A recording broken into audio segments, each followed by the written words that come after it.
Go live, going live. Says it's going live. It says we're going live, and I think we're live. I think we are. Hello. I saw in chat you said Jerry's leaking, then we start. I have to piss all the time. That's old people problems. Yeah.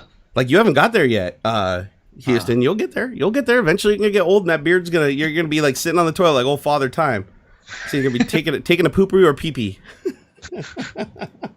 Yeah, let's see if we can actually go an entire tech talk without getting demonetized. It's funny, the show's actually about every other show we get demonetized instantly. And then the other shows, I think it's because of manual review or something, they usually take, a little while to get demonetized. But every other show that we do, instantly, like there's something we said that they instantly got it demonetized. So, and two of those were the show that I did with David. Like me and him must have went like full aggro, like right out of the gate or something, because man, they shut us down. By the way, what's up, kids? How you doing? It's good to have AuxxZillary back. He actually, is it doing the audio ducking? Here, just talk while I'm talking. Blah blah blah blah blah blah blah blah blah blah. Yep, it's doing it. That shit. Son of a bitch! Why is it doing that? You called me, right? I did call you. So if you call me, it's not supposed to do that. Your audio settings. Yeah. In Skype or in go to open sound settings, or not sound settings, the fucking audio devices. Okay. In Skype or in Windows. Oh shit! I just killed the NDI. Hold on a second. Okay. Hold on. I just killed fucking NDI. Oh man, I'm terrible at this. All right. What am I doing wrong here? Click that. Come on. Okay. Go to settings. There's a switch. Is it the playback or is it the recording? Where it's like for one, I think you want to undo allow applications to take exclusive control of this device. But then there's one about the levels too. Maybe it is under audio settings rather than. I've seen that one. Here, let me open up my mixer. No, I don't want the mixer. I want the old school settings. Under sound settings. Sound settings. Go under manage sound devices. App volume and device preferences. Maybe that's where it's at. I remember seeing it because I was just walking John through this too. Where like it'll automatically adjust. It's just the system audio. Yeah, it's just a switch. It's Oh, here. Okay, I'm in the right spot. Okay, so where is it? Line audio. Okay, so your audio is coming in through system. Mine's coming in through line. So let me open up line. Okay, listen to this device. No, levels, advanced. I'm still allow frozen. Applications to take exclusive control and give exclusive mode priority. Yes, those are checked. Where's the one for auto ducking? Oh. Uh-oh. Did you find it? No. Oh, okay. Hold on here. We're both frozen on the stream. Oh, are we now? It's okay. Hold on. Let me fix at least one of us. I can at least get you back here really quick. I somehow disabled NDI, and now I can't find the NDI option in Skype anymore. Like I did an update. Where'd it go? So it's not under webcam settings. Is it under calling? Levels. Where the hell is NDI at? Sorry, guys. This is the monkey F in a football part of the stream where we just figure things out. We're a little rusty. Spatial sound. NDI should be under here. Why is it not under here? So go to calling. Bring on this device. Somehow I lost my NDI option. I don't know where it went. So click that. Go under settings, account and profile. Let's see, your profile, your account. No, go to general. And there is no longer an NDI option in Skype. Where did it go? Is it under webcam settings, maybe? Let me look. Nope, that's not it. All right, guys, we're trying to figure out how to get us both back on video. Best live stream ever. All right, hold on. Let me go here. How do I make this my communications device? Let's try to do this one at a time. Okay, check. Okay, that's the right one. Let's see. Levels, that's fine. Advanced, that's fine. That's all fine. Go back to playback. Go to system. Check. Where is this? Here, say something. I'm going to say something for you. Hello. Why are you not showing up there? Oh, there we go. I found it. So I go to advanced, allow exclusive control. No, I don't want that one. Damn it. I don't see the option anymore. It's like they took it away in the latest version of Windows. The one where it says, like duck the audio of the system during a VoIP call. Right. Okay. So there is a setting in Skype. So automatically just microphone settings. We want to turn that one off. Okay. Let me find that one here. I think I know I have that one off in mind because I was fiddling with audio settings earlier today. Let's see. Okay, so confirm. Unmute for incoming calls. That's off. Automatically adjust microphone settings. Is that the one I want off?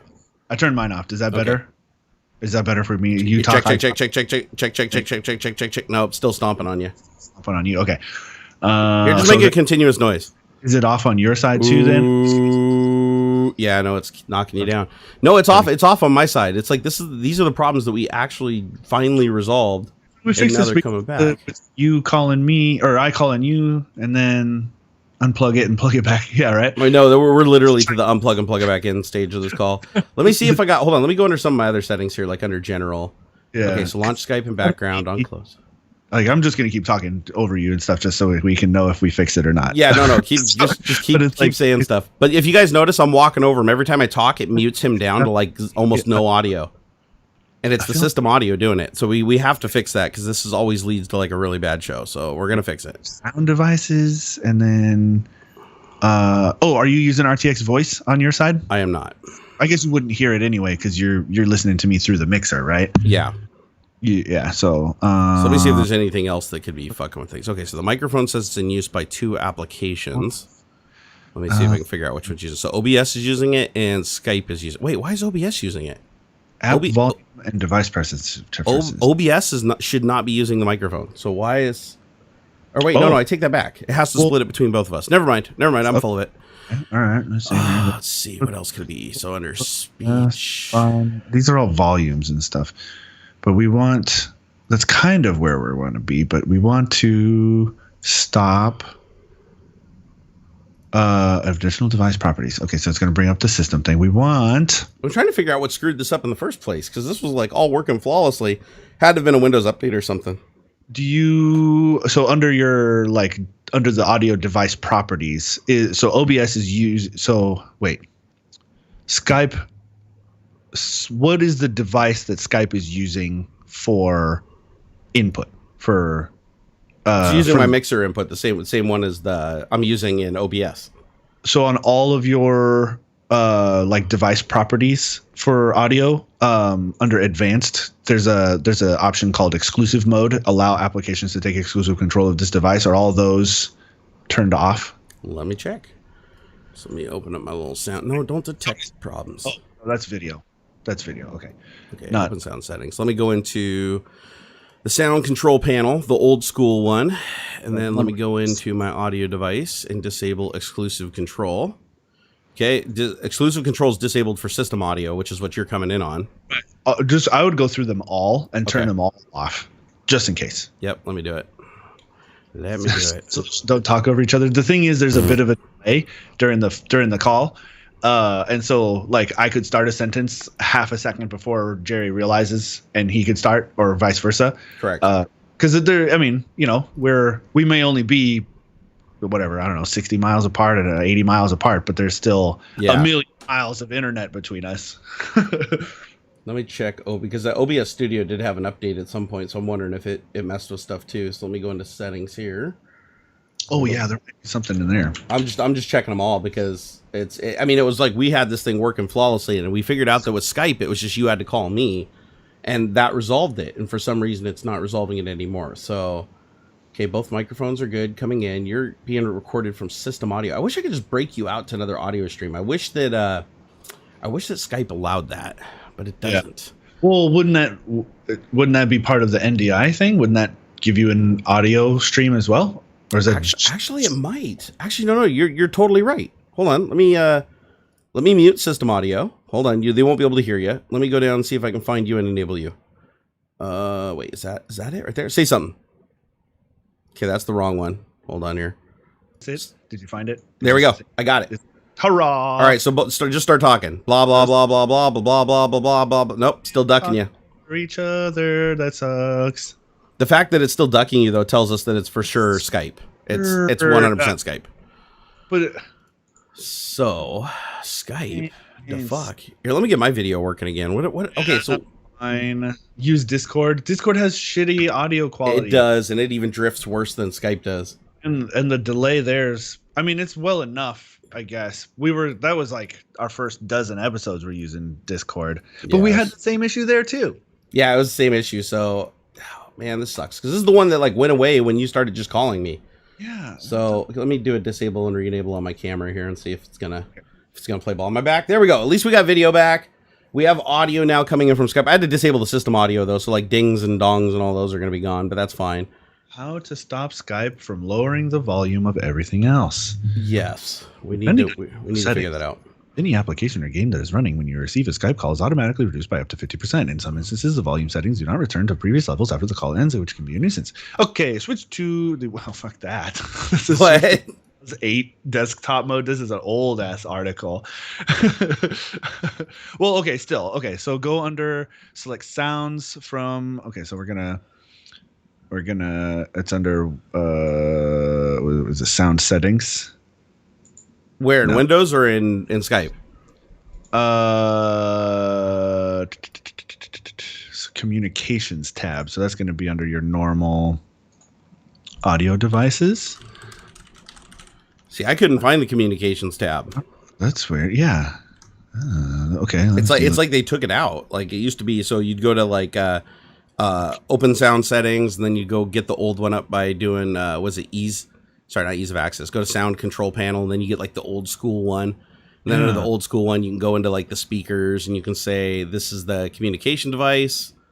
But now that tab's gone. So some sound events. Maybe although wait a second, hold on. I see something why is this one the communications device? Hold on, I think I found something here that might be helpful. So if you go to advanced, one of the okay, so there's multiple audio devices, right? Because I have a million things plugged into this. Right. So it has one audio device set as the default communications device. Let me set the primary as the default communications device and see if that helps. So say something now. I'm gonna say something now. Check. Are we ducking? Am I ducking? Nope, still ducking you. And I mean, it's like ducking you down to like 0. Audio tech. So when Windows detects communication activity, do what? I have it on do nothing. It's already set on do nothing, so it's definitely not Windows. Yeah, that should be the thing. Yeah, and I just set it. The select the do nothing to prevent other sounds on your computer from being lowered during Skype calls. Select them, choose OK. And then let me set this as my default communications device. Hold on, I'm just gonna set all my primaries as default communications devices. So wait, hold on. How do I set this as default too? Set as default. Okay, now say something. I'm gonna keep check. Yep, still ducking you. God damn it! Why is it doing this? You know what? Now that I have everything set as the default communications device, hang up and call me back on Skype because it may need that to like re-configure something. Sure. Okay. So just hang up and call me back. It's 1 star. Send. Volume's low. All right, stand by, guys. Come on, baby. Is that better? Come on. Okay, say something. And we're back. Check. Nope, still ducking the hell out of you. All right. Son of a bitch. This is going to be a nightmare. You know what's really the cause of all of this? That David's not here? We have no super chats yet. Oh, is that what it is? We don't have super chats, so YouTube's like turning off our ability to talk at the same time? It is. I'm certain. Oh, wait, somebody said it wasn't ducking too bad that time around. Here, just say something while I do this, and if they can prove that they hear what you say. Yeah.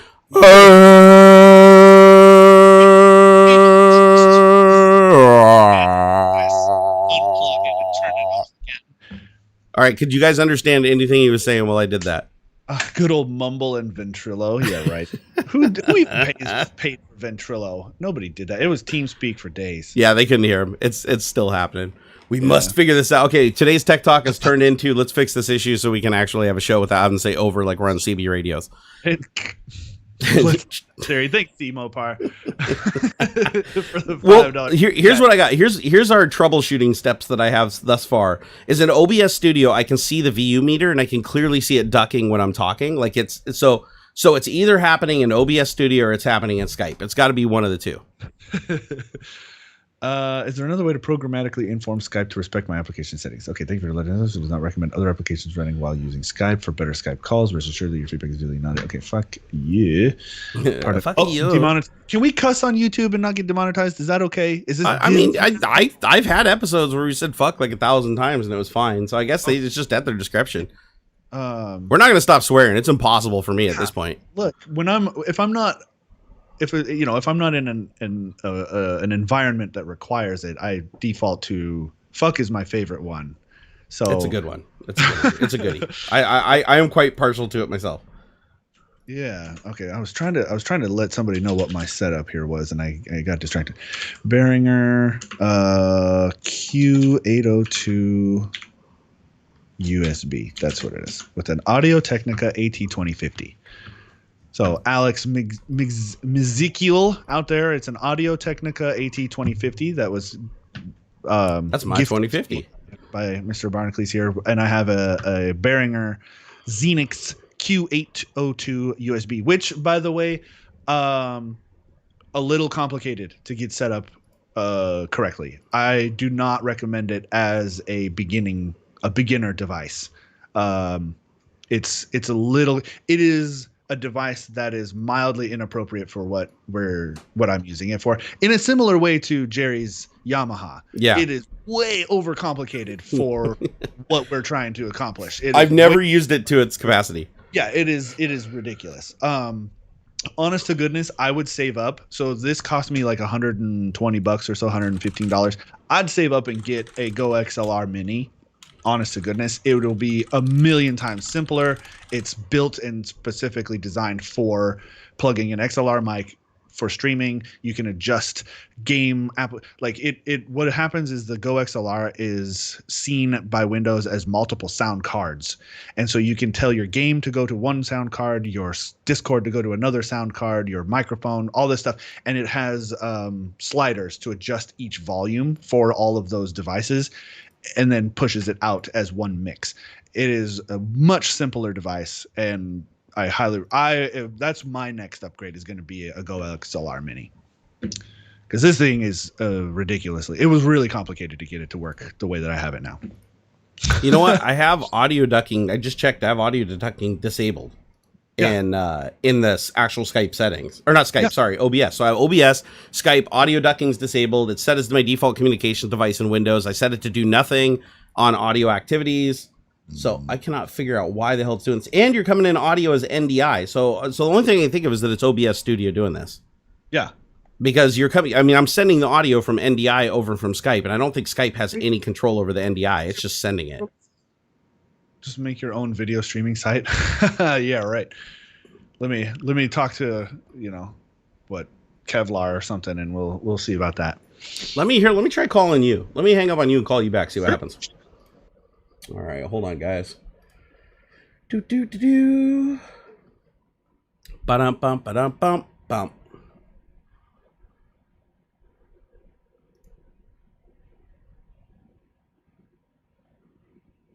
TJ isn't online. Oh, sorry, trying to call the wrong account. Dun dun dun. Bum bum bum bum. Go on. There we go. Okay. Let's see all the NDI sending. And then you're going to talk, and I'm going to talk, right? All right. Check. Yeah, completely stomping you. Son of a beaver, man. This is bad. This is really bad. We have to figure this out, because this will. Here. Okay, here. How to stop Skype from lowering the volume of other sounds. Okay, let me see. No. Not that one? No, I'm just saying, somebody was like, could it be happening on Houston side? I don't think so. It's because the symptom is Jerry's ears. Well, actually, we can troubleshoot it. I have no ducking from you at all. Even when we've been talking over each other, you are exactly the same. Try this just for shits and giggles. Mute my audio coming into you, like in Skype. Just mute me and then just talk. Okay. Well, here I'll go into my volume mixer and mute Skype completely. Oh no, I want you to mute me in Skype just in case Skype was ducking when it detects my audio coming in. Okay, let me see. I opened this. No, I don't want to screen share with you. Just click the microphone, the little microphone next to the camera icon. That mutes you, or me. Oh, that mutes you. That's right. What if I mute myself here? Now talk. Check. It's definitely Skype. It's Skype. I can't hear you. No, but I just muted myself, and I could hear you the entire time. So one, it's either Skype, or two, as long as you're not receiving audio from me on your side, it won't duck. Okay, so somebody's Zilecki, man, I'm sorry I butchered your name, buddy, but that's a lot of consonants. See, watch this. I'll mute my audio to you. Just start talking. I'm gonna check. But then it works. I can hear you both. As long as you're not receiving audio from me, it doesn't duck you on my side, which means it has to be on your side. What? Because I can hear you both. On my side? It has to be on your side. So, which would make sense because I haven't changed any settings and you moved. So, Okay. So, system tray sounds. Okay. Communications tab. Thanks, babe. I have set that to do nothing. I also have that to do nothing. That's weird because I don't hear any ducking from you. Well, yeah, that's because you're getting a loop back from the mixer. That's not actually the audio that's going out. That's right. I'm hearing the essentially the speakers. Correct. That's why there's no lag. Okay. Let me see here. Okay, so it's my fault. Okay, it's your fault, bro. We'll go to properties. Because if I mute you on my side, like they still hear me because my audio is its own channel going out, and your audio coming in is completely uninterrupted. So the only possible thing could be on your side when you don't hear audio. Maybe that does it. Okay, so I have no exclusive control for my speakers. Okay, let's see. In fact, yeah, I don't know if that did any good. Well, here, let's see. Here, let's try it. Check. Nope, still ducking you. It's got to be something on your side. What could have happened?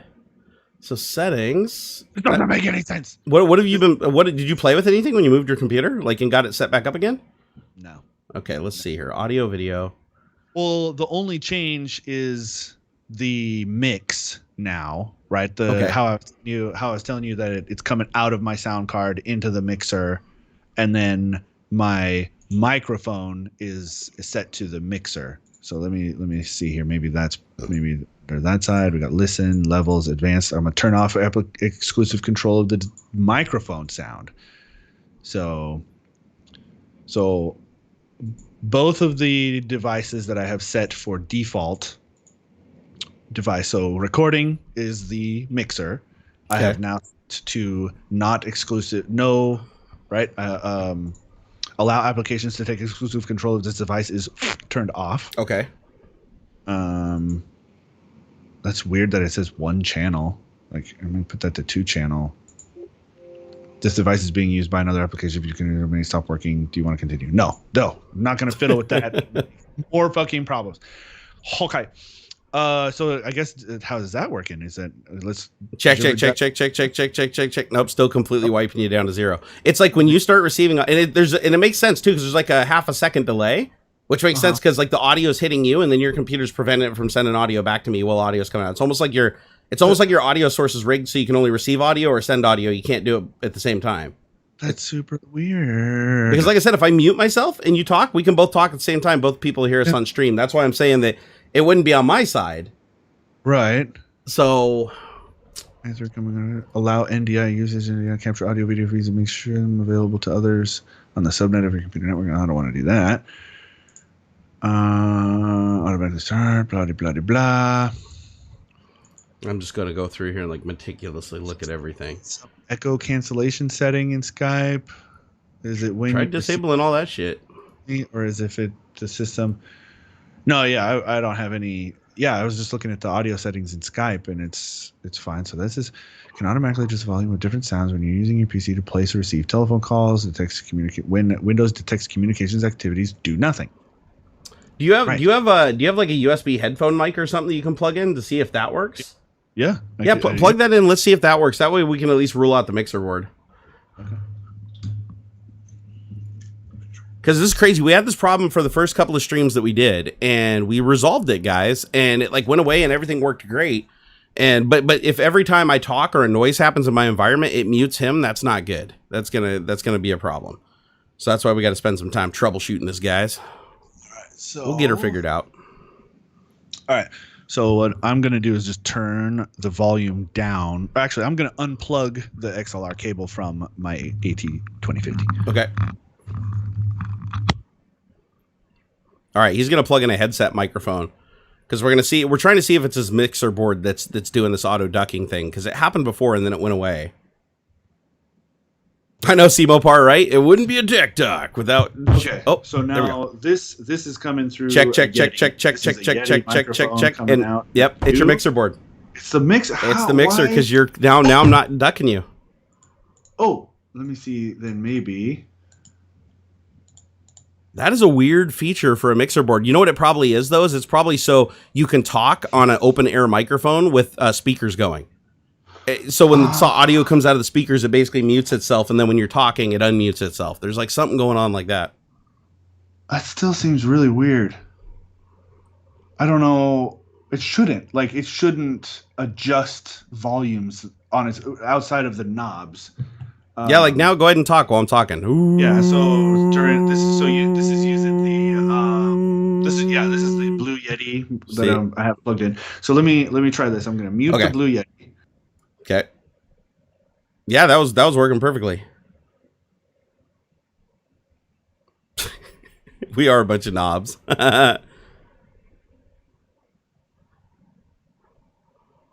We got nothing from you now. Okay, so this is back to the mixer, and let me see. Does that duck? Still ducking me? Duck. Why would it do that? Because it shouldn't. Everything's turned off. I know we just resolved this. What was it? Do you want to try calling me back one more time in Skype? Because I know that we did figure out when you called me, that was what solved the issue originally. Yeah, maybe. Let's try it one more time. If it doesn't work, let's switch to the Blue Yeti, and we'll troubleshoot your system afterwards. Don't use the mixer for sound out, but that's where my microphone is plugged in. Yeah, that's not an option. Like to listen. No, I have. So in Windows, I have here. Look, I'll share my screen even so everybody can see. I guess so in Windows under playback, I have my speakers set for out. Oh, wait a second. What if you change your speaker output to the onboard audio of your motherboard and just plug your headphones into your onboard audio on your motherboard? You're not going to get the feedback from the mixer, huh? That's how it is. Oh, you're not getting your audio off the mixer board? I am. Okay, I'm confused. I hear the mix. So my headphones are plugged to the mixer. Yeah, I'm saying take your headphones off the mixer and plug them directly into the back of the computer on onboard audio, and then switch to onboard audio just for your audio hearing device. On a different output? Yeah. So like on the back, so like unplug your headphones. Yeah. Or do you have the little mini jack converter to plug it into the onboard audio on your motherboard? Yeah. Yeah, just plug it into the green one. Let's see, I'll do.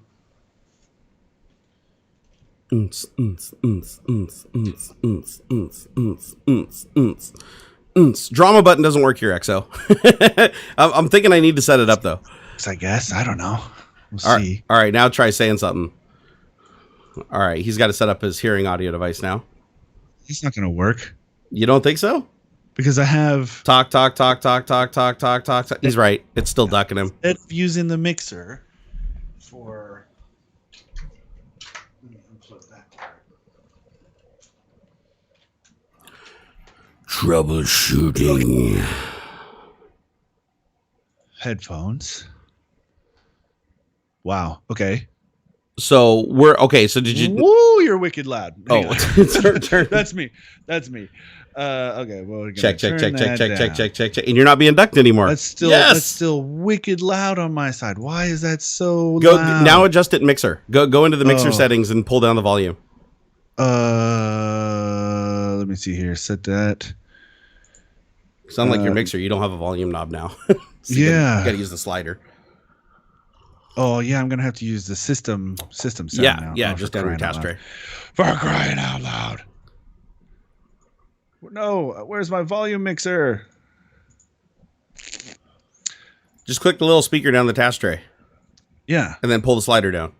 There we go. Is that better? Hello? Yeah. And I'm not ducking you anymore. Okay, I guess that works. That's not how I. Your mixer board's not. It's something internal to your mixer board. There's a button on there, or there's a knob, or something that got turned that is telling it to duck your microphone whenever it detects audio coming into your ears. Yep. Because as soon as you switch the audio device, and now all the system audio is coming through the other thing, and it's not sending any audio to the mixer, and your microphone's coming in. Now there's no ducking, and you sound perfect. I wonder what we can do. I'll have to investigate that a little further outside. But okay, so after the stream today, let's go through and let's go, because this is the only way we're going to be able to test it. We need to do it over an actual Skype call, because this is where it happens, right? Yeah. But at least we figured out like what the problem is. Like the problem is for some reason a Windows setting or something somewhere. See, here, turn your camera too, so you're back in view. There he is. This is what I'm talking about, you guys. This mixer. And I imagine mixers in general, they're not built for what we're trying to accomplish. This is not their specified use case, right? And it makes sense because I had the audio coming out of the PC coming into the mixer as one of the line ins. Or it splits out to left and right. It's coming into line 3 and 4. Yep. So that I can control the volume and the equalizer and stuff for the audio coming. Does your mixer not have a DAC built into it? Or like a sound card? I don't think so. So no USB? It shows up as it's a USB device. It shows up as a USB device. Oh, then it's definitely got a DAC. You shouldn't have to run audio off of your sound card into it. And that may actually be what's causing the confusion with it. I could set it as my speakers. Yeah, because and then you're basically have your headphones on. That's how I have mine set up. My mixer comes out USB to my mixer, and then I use my mixer as my headphone amp and my microphone. I don't pull any audio off the computer itself. So I have no audio jacks running from my computer into my mixer board. From the PC. From the PC. You don't have audio out like Correct. Your speaker. Correct, and you shouldn't. That's actually the wrong way to set up the mixer board. Well, hang on a second then. Because you might have you might have a conflict with the audio devices fighting each other, because you have one audio coming into a channel on your mixer board, and then there should be one. If you look at your mixer board, one of the channels, usually it's number 1. It'll either be number 1 or it'll be number 10. It'll say USB in or USB audio or USB something. Like, do any of the channels say USB anywhere on them or have a button that says USB? I have. It's a birdie mouth, boy. 2-track aux return. Well, here, I'll just show you. Yeah, here, let's see this. Okay, here we go. So this is mixer board. All right, so one of those channels, it's probably the primary channel. The one with your mic plugged in. Yeah. So go down a little. I want to look at the knobs. Okay, so the knobs down at the bottom, you have volume, and then you have, pan, FX, you got the equalizer, and then up at the top, you got a compressor. Okay, that's for the microphone. Now go over to the audio channel, like number 2 and number 3, or 3 and 4. 3 and 4. This is where I had audio out from my PC plugged into. Yep. So now one of those on your board should be an audio out that's just your sound card from the mixer board. And it's probably if I had to guess, it's probably 5 and 6, because on mine it's the last 2 channels. So what I would try doing is plug your headphones into the 4th channel. Like, you have your headphones plugged in right there, right? That's where they were. Yeah, okay, can you if you go into Skype, can you say change system audio device to the microphone? Like the same name as the microphone thing? Yeah. Yeah, do that. Plug your speakers. Yeah, so plug your headphones in there and then go in there and change speakers to your mixer board. Hold on, I can't hear you. Oh, sorry. My phones. Yep. Back into here. Okay. Okay. Now I hear me. I don't hear you. Okay, you don't hear me. Now go in and change your settings. And I have playback as my speakers. Oh, and then hold on. There it is. Yep, there you go. You got me? Yeah, I hear you. Okay, now talk. Check. And no ducking. Oh, woo! We've solved the problem. Cool. Okay, that works. That actually makes sense now. I don't hear myself. Yeah. My mic. And that is I know that to be a limit of this mixer. Yeah, not all of them have an internal audio loopback. Yeah, I can either hear you or I hear me, which is fine. It rattles my skull well enough. So what's happening is I still think you can get exactly what you want. We just have to figure out the setting where the system is shutting down one audio device for the other. Yeah, because what I would like to do is be able to control when I'm playing a game or whatever. Yeah, mostly when I'm playing a game, I want to be able to control the game volume or system volume in general from the mixer, not from the system. Yeah. And and that's exactly why you should do it this way. This is why I should just buy a Go XLR Mini.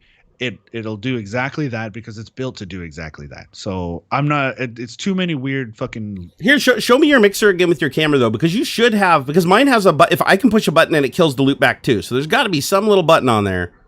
So if I hit to main mix. Yep. Okay, now you can't hear me. Check. Check. You can't hear me? Hello? We can't hear you. Do you hear me now? Now we hear you. Oh, now I can't hear you. So when you loop it back to your headphones, you don't hear it in your headphones. Right. Oh, so shit. It's either I hear myself from the mic or I hear you. And that's it. Which I've encountered this when I was fiddling around, trying to figure this all out. Yep. I did run into that. There's something about the chip or whatever that's in this mixer. It doesn't allow for both. Okay. Without some, what do they call it? A mix minus or a mix plus or something like that. Yeah. There's some funny business where I can listen to the FX send, I think, and there's a bunch of fiddling and widgetiness to do to make it work right. But honest to goodness,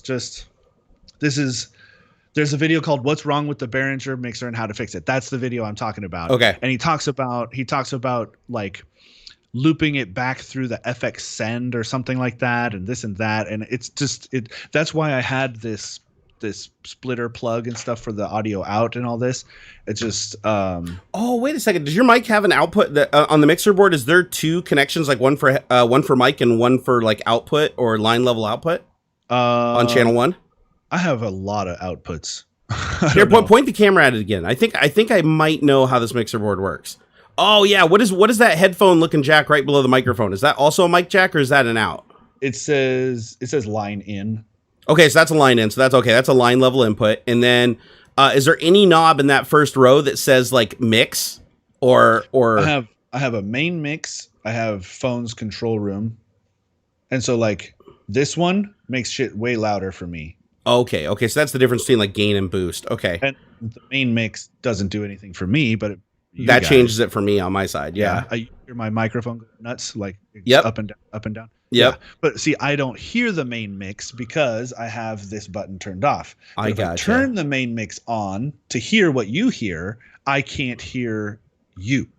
Yep. And then you have those two little ports up above the line in. See the line in and the line out above the volumes? Uh-huh. Did you ever so now what comes out of those? I don't know. Adam said I was getting line noise before, and Adam told me to try to plug it into those RCA plugs. Mm-hmm. That might get me where I want to go, but because some mixer boards you have to use patch cables. Like there's a lot of mixer boards where you literally have to patch shit around with these like little 6-inch cables to get things to work. Weird. But it's fine. We have it working now. Let me make sure it's not ducking you again now. So here, talk. I'm gonna talk. Nope, it's ducking. It ducked you again. Why? What did we just change? Nothing. You can't hear yourself through your headphones right now? Right. And so this should just be working. Yeah. Okay, do it again. Talking. No, it's okay. No, it's working. I just think it just felt like it was ducking there for a second. Maybe on my end. Oh, okay. I was probably making too obnoxious of a noise. I may have turned the main mix down a bit too. So okay. Oh my god. This is great. AC Mopar, thank you the $5 for the testing of the theories. Andreas, thank you for the 100 sexes. He said, do you have a new video in the works? Miss your stuff? Actually, I don't, but I would like to return to making videos on YouTube. I've just been feeling like crap. Where are my headphones plugged in? They're plugged into the mixer now. Which is where they belong. Recursive jack on the mixer, the phone's jack. Aux has lower mic level. I can turn myself up. Is that better? Yeah. So, your headphones are now plugged in the mixer again? Correct. Why do I feel like I'm still ducking you? And the mixer is set as my playback and recording device. Okay. So that's wait. No. Check. I still feel like I'm knocking you down. Make a constant noise. Is that better? Oh no. Check. That's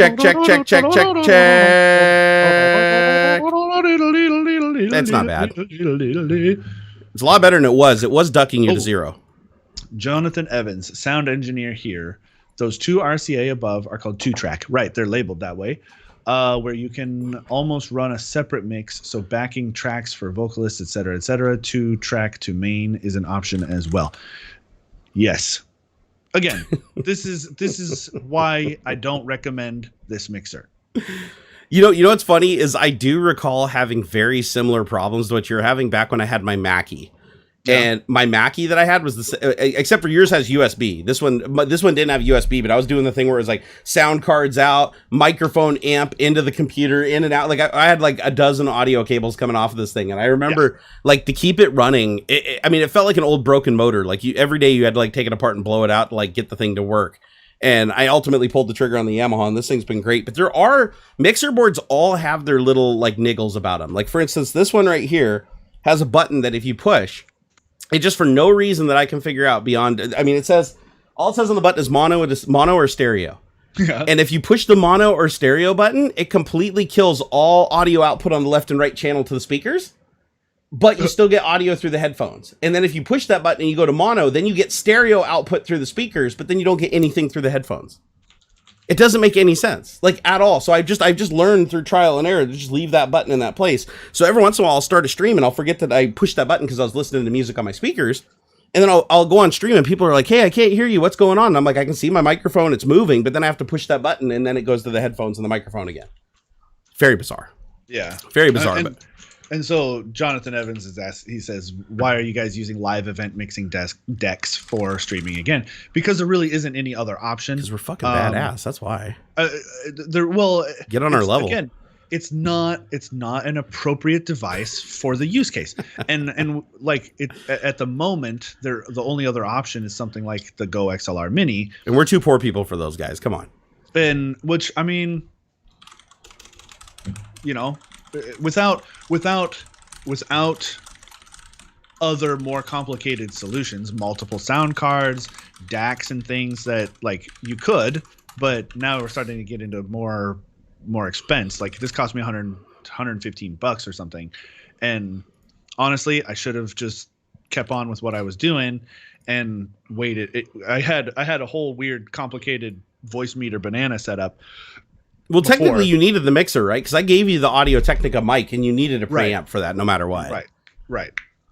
So USB mic for the win. I mean, you get all kind of weird stuff with USB mics too, line noise and things like that. There are really good USB mics, but you know, now you're taking up a USB port. Yeah, the reason I use a mixer board is primarily just as the amp for my microphone. Right. Because I wanted a really good preamp that I could add in some bass and stuff, you know, to make myself sound all badass. And it also has a compressor in it. It doesn't have a limiter though, which I wish it did, but it serves my purpose well. However, like something like a Go XLR, that's like designed to interface like directly with stuff like OBS Studio, whereas this is more designed for people that are using like what is it Ableton or a tracking program and using like 10 channels instead of 2. Like I've never used more than 4 channels on that thing ever. Yeah. And that was when I had people over and I was like plugging in like every microphone I owned into the damn thing. Which is great. I mean, it's great for mixing together a bunch of audio signals if you're like in a room and you're doing like a podcast, but other than that, no, it's like just buy yourself something that has a mic in and headphones out that does audio loop back, and that's all you need. You don't need anything more than that. And you probably buy that device for like $50. I've seen 2 simpler setups where they just use like the Scarlett 2i2 and it works. Yeah, you know, and that's just for the microphone. Like actually, you know what? It won't fiddle with your system audio or game audio. You do that all inside of Windows. Yeah. But for a mic, just to get like an XLR mic to work, it's got the phantom power and all that stuff. Yep. A Scarlett 2i2 is perfect. Yeah, I'll take a look in my room. I think I might have something for you, dude. I think I have a Rode audio interface. That has a headphone in, mic out, and the loop back, and it's just for live streaming. It's somewhere in this room. Oh man, shit! They're like $300, but they gave it to me. They gave it to me for free because I bought it and they screwed me over. And then they were like, because it was supposed to be a deal where you got the mic, you got a Rode NT1 and the audio interface to connect to the computer, and they just sent the Rode NT1. They didn't send the audio interface. So I was like, give me my damn audio interface. And they did. Right. They lied. In the ad, it said it was a kit and that you'd get both, and they only sent one. And it was just the price of the microphone. So I was like, oh, this has got to be bullshit. But I took a chance on it. Radioactive KFC, that's another good option too. The X2U, the Shure X2U. I call it a lightsaber. We have 2 of those at work. That's what I was using when I was doing the build streams. I had that hooked up to a shotgun mic actually. And that is a wonderful they're a little expensive, I think, $100 for what it does, but it's a perfect. It basically turns any XLR mic into a USB mic. Oh, that's sweet. It has a headphone out too, so it's got the audio loop back. It's a monitor. Yeah, it's like a monitor plug, so you can hear yourself at least. That's pretty cool. I don't think it won't do like system sound back to you. Oh, but you okay. can. It's monitor. It's a monitor plug, so you can hear yourself at least. That's pretty cool. Yeah, you're never going to monitor through the PC with zero lag. Right. Like the best you'll get it in an Echo. You can use it as a sound card out. Oh, I didn't know that. I had never used it that way. I didn't realize. Let's see. It says right here. Oh yeah, monitor, mix control, blending microphone and playback, zero latency, real time playback, and multi tracking without distortion. Super. Yeah, integrated preamp, microphone gain controls. Yeah, no, this is a sound card, dude. That's the case. That's a good idea then too. Yeah, for $100, that's not bad at all. I like the form factor. It just literally sits in between the plug. Something to be aware of though, the phantom power, I think is actually battery based. Yeah, because you're not going to get 48 volts off of the USB. Yeah, so if I remember right, or did I have to change the battery in the microphone? I think it was the mic that had a battery in it. Let me see. Does it say it takes a battery? Includes 3-meter USB cable, provides 48 volt phantom power. It doesn't say anything about a battery though in the settings. That may have been the mic I was using needed a little battery. Yeah, but actually, now that I think about it, you can get phantom power through USB because it's super low amperage. Like you can get the 48 volts, but you don't get the amperage. Yeah, he's saying it's got a step up converter. So there you go. That's a yeah. Because I was gonna say they have tons of converted USB microphones. Like the Audio Technica AT2020 comes with a USB mic that has a phantom power adapter built into the microphone, and it's doing that over USB. Yeah, and it's the same exact microphone. So why not use your HyperX flights and they sound very good without all the hassle? Honestly, I'm not a fan of headset mics. When I've listened back to streams that I've done with the cloud flights that I have, the wireless ones that I have, it's really not that good. Even the Sennheisers, I have a Sennheiser PC350 SE. It's not that good, and the mics rub on my beard. You guys either hear my breath into the thing, or it rubs my beard and stuff. It's never great. It's never great. Hold on here. I'm going into my filters. Why is my noise suppression filter not working? Hold on. Oh, I hear your AC now. Yeah, you do, don't you? Yeah. Hold on. Okay. Yeah, that's binaural beats, huh? That'd be fun. All right, there we go. Now you shouldn't hear it. Man, well, thank you guys. 528 people dealing with us for like an hour, fiddling around with stuff. Oh, this isn't the first one. This won't be the last of the technical streams. This is just what we do. This is how we do.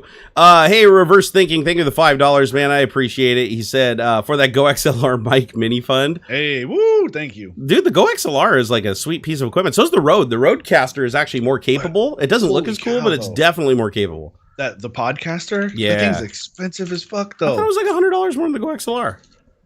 I want the mini. Okay, you're talking about like I haven't even seen the mini. The full GoXLR versus the Rodecaster Pro. There's like $100. Yes. Oh, I didn't realize the mini was only $249. Okay, so yeah, the Rodecaster's like double that. That's all I need is the one input, and then like mic sound, game sound, Discord. I only need like 4. Whereas the big GoXLR I think is 12. Dude, it has a censorship button on it. No way. Beep. Dude, that is cool. That feature alone would be great to have when you're talking.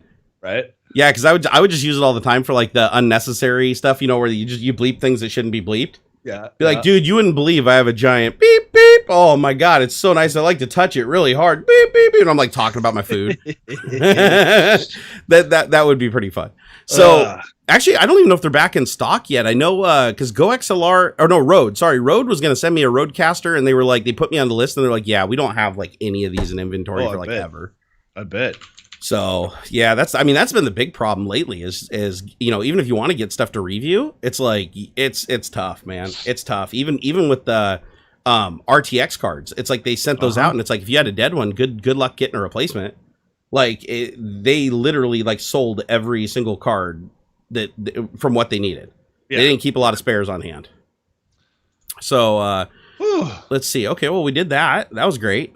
Yeah. Thanks, guys. For life. Well, I mean, we figured it out. That's good. Yeah. Brian Perkins, thank you for the $5. Said, stop by to say hi. Thank you for everything, Jerry. Brian, you are very welcome, sir. Nils, thank you for the €20. Said, nice to see you guys again. Bearded and Barnard, good entertainment. No, I was having my withdrawals, man. I missed my aux. I know, man. I appreciate everybody waiting and dealing with the move and everything. And it's still a work in progress. No, we got you, bro. Have everything. I have everything set up now. I mean, I'm digging your backdrop though.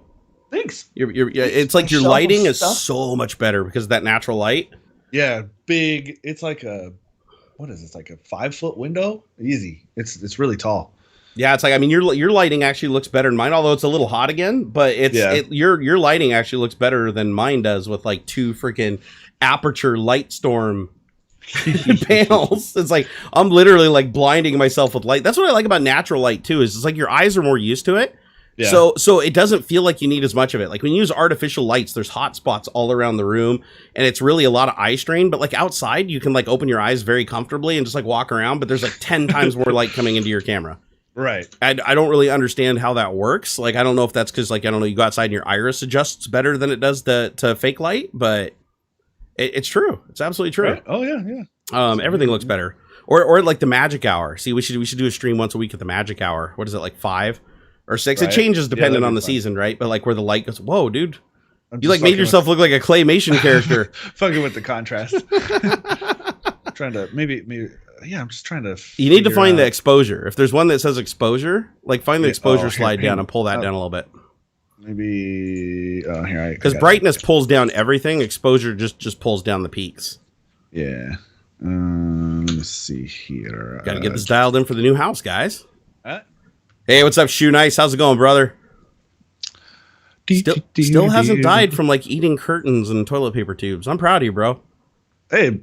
Yeah, that's a testament to the like abilities of your guts. He's a goat-like human, right?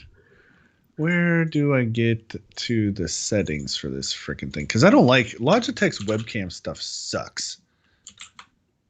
You mean like because you'd have to do it in Skype, right? No, I can. There's another way of going about it. So under Skype, if you just go to audio video under settings and click webcam settings, it pops up that screen where you can configure everything. Yeah. Let's see. Where is it?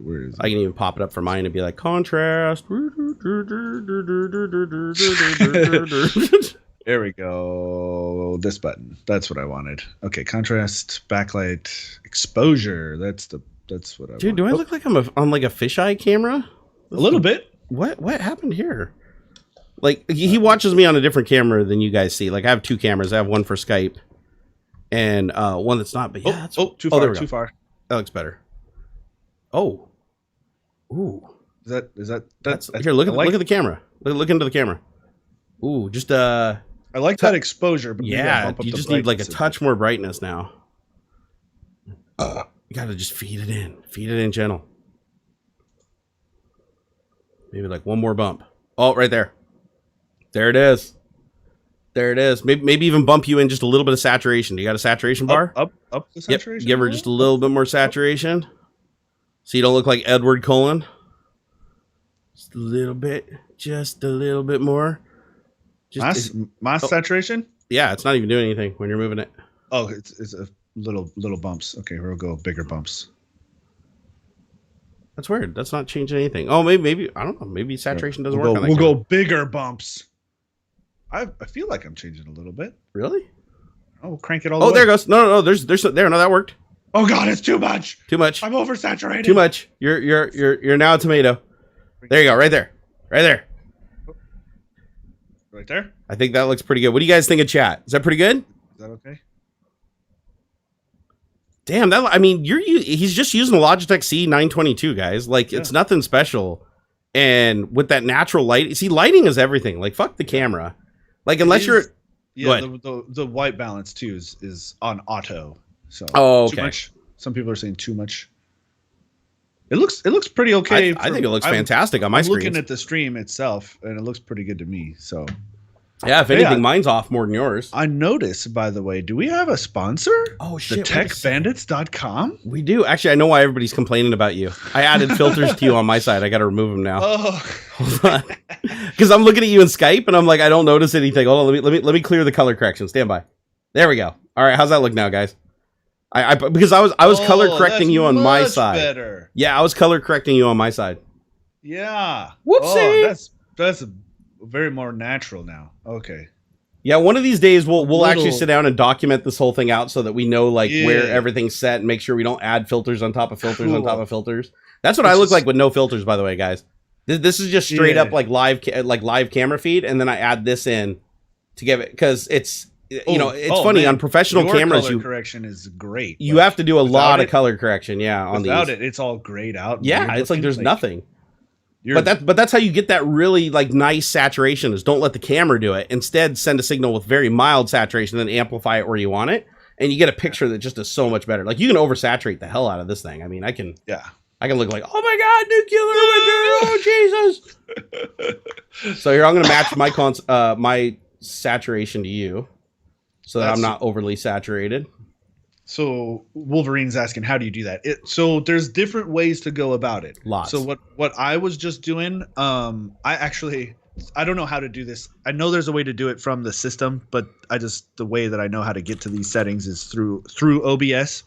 I open OBS, right click on the webcam, go to properties. There's a button that says configure video, boop, and it brings up a very the UI part of it is very basic, but there's all kinds of sliders and adjustments and stuff. It's a system level video adjustment settings. I don't know where else to find them. And it looks like a really old UI too, from like Windows 3.1. It's like old. It's just gray with slider bars. That's it. And that's what I was fiddling around with. I know there's another way to get at it. I just don't know. I've done it before. That's the way to do it in the driver. So if you want to do it at the driver level, then that'll work across all apps. If you just want to correct it for like a specific live stream or per scene, depending on if you have lighting changes and stuff in your live stream and you want to change your color correction per scene, you just go into filters and then you can add a color correction filter, and then in the color correction, that's how I'm doing my color correction, is through OBS.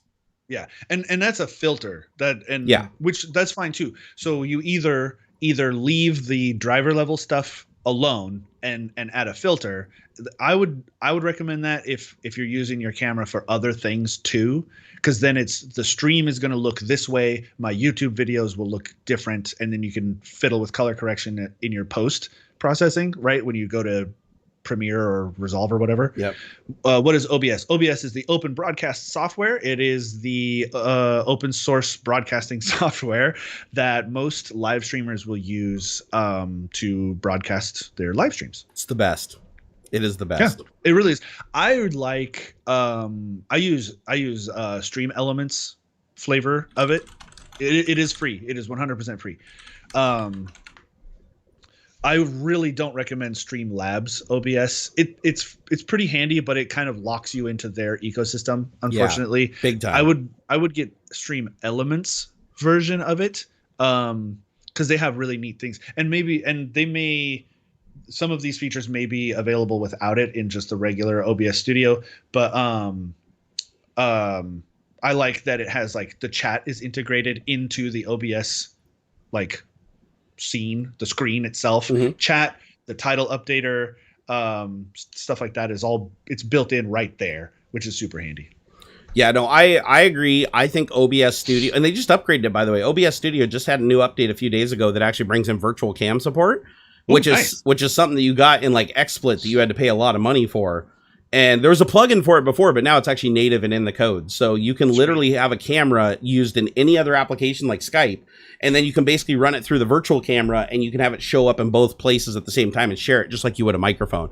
Honestly, I think Windows should already have that feature that just does that, because they already allow you to share a microphone between multiple apps. I don't know why they don't have a virtual camera built in that shares the cameras between multiple apps. I always thought that was like a huge shortcoming of Windows.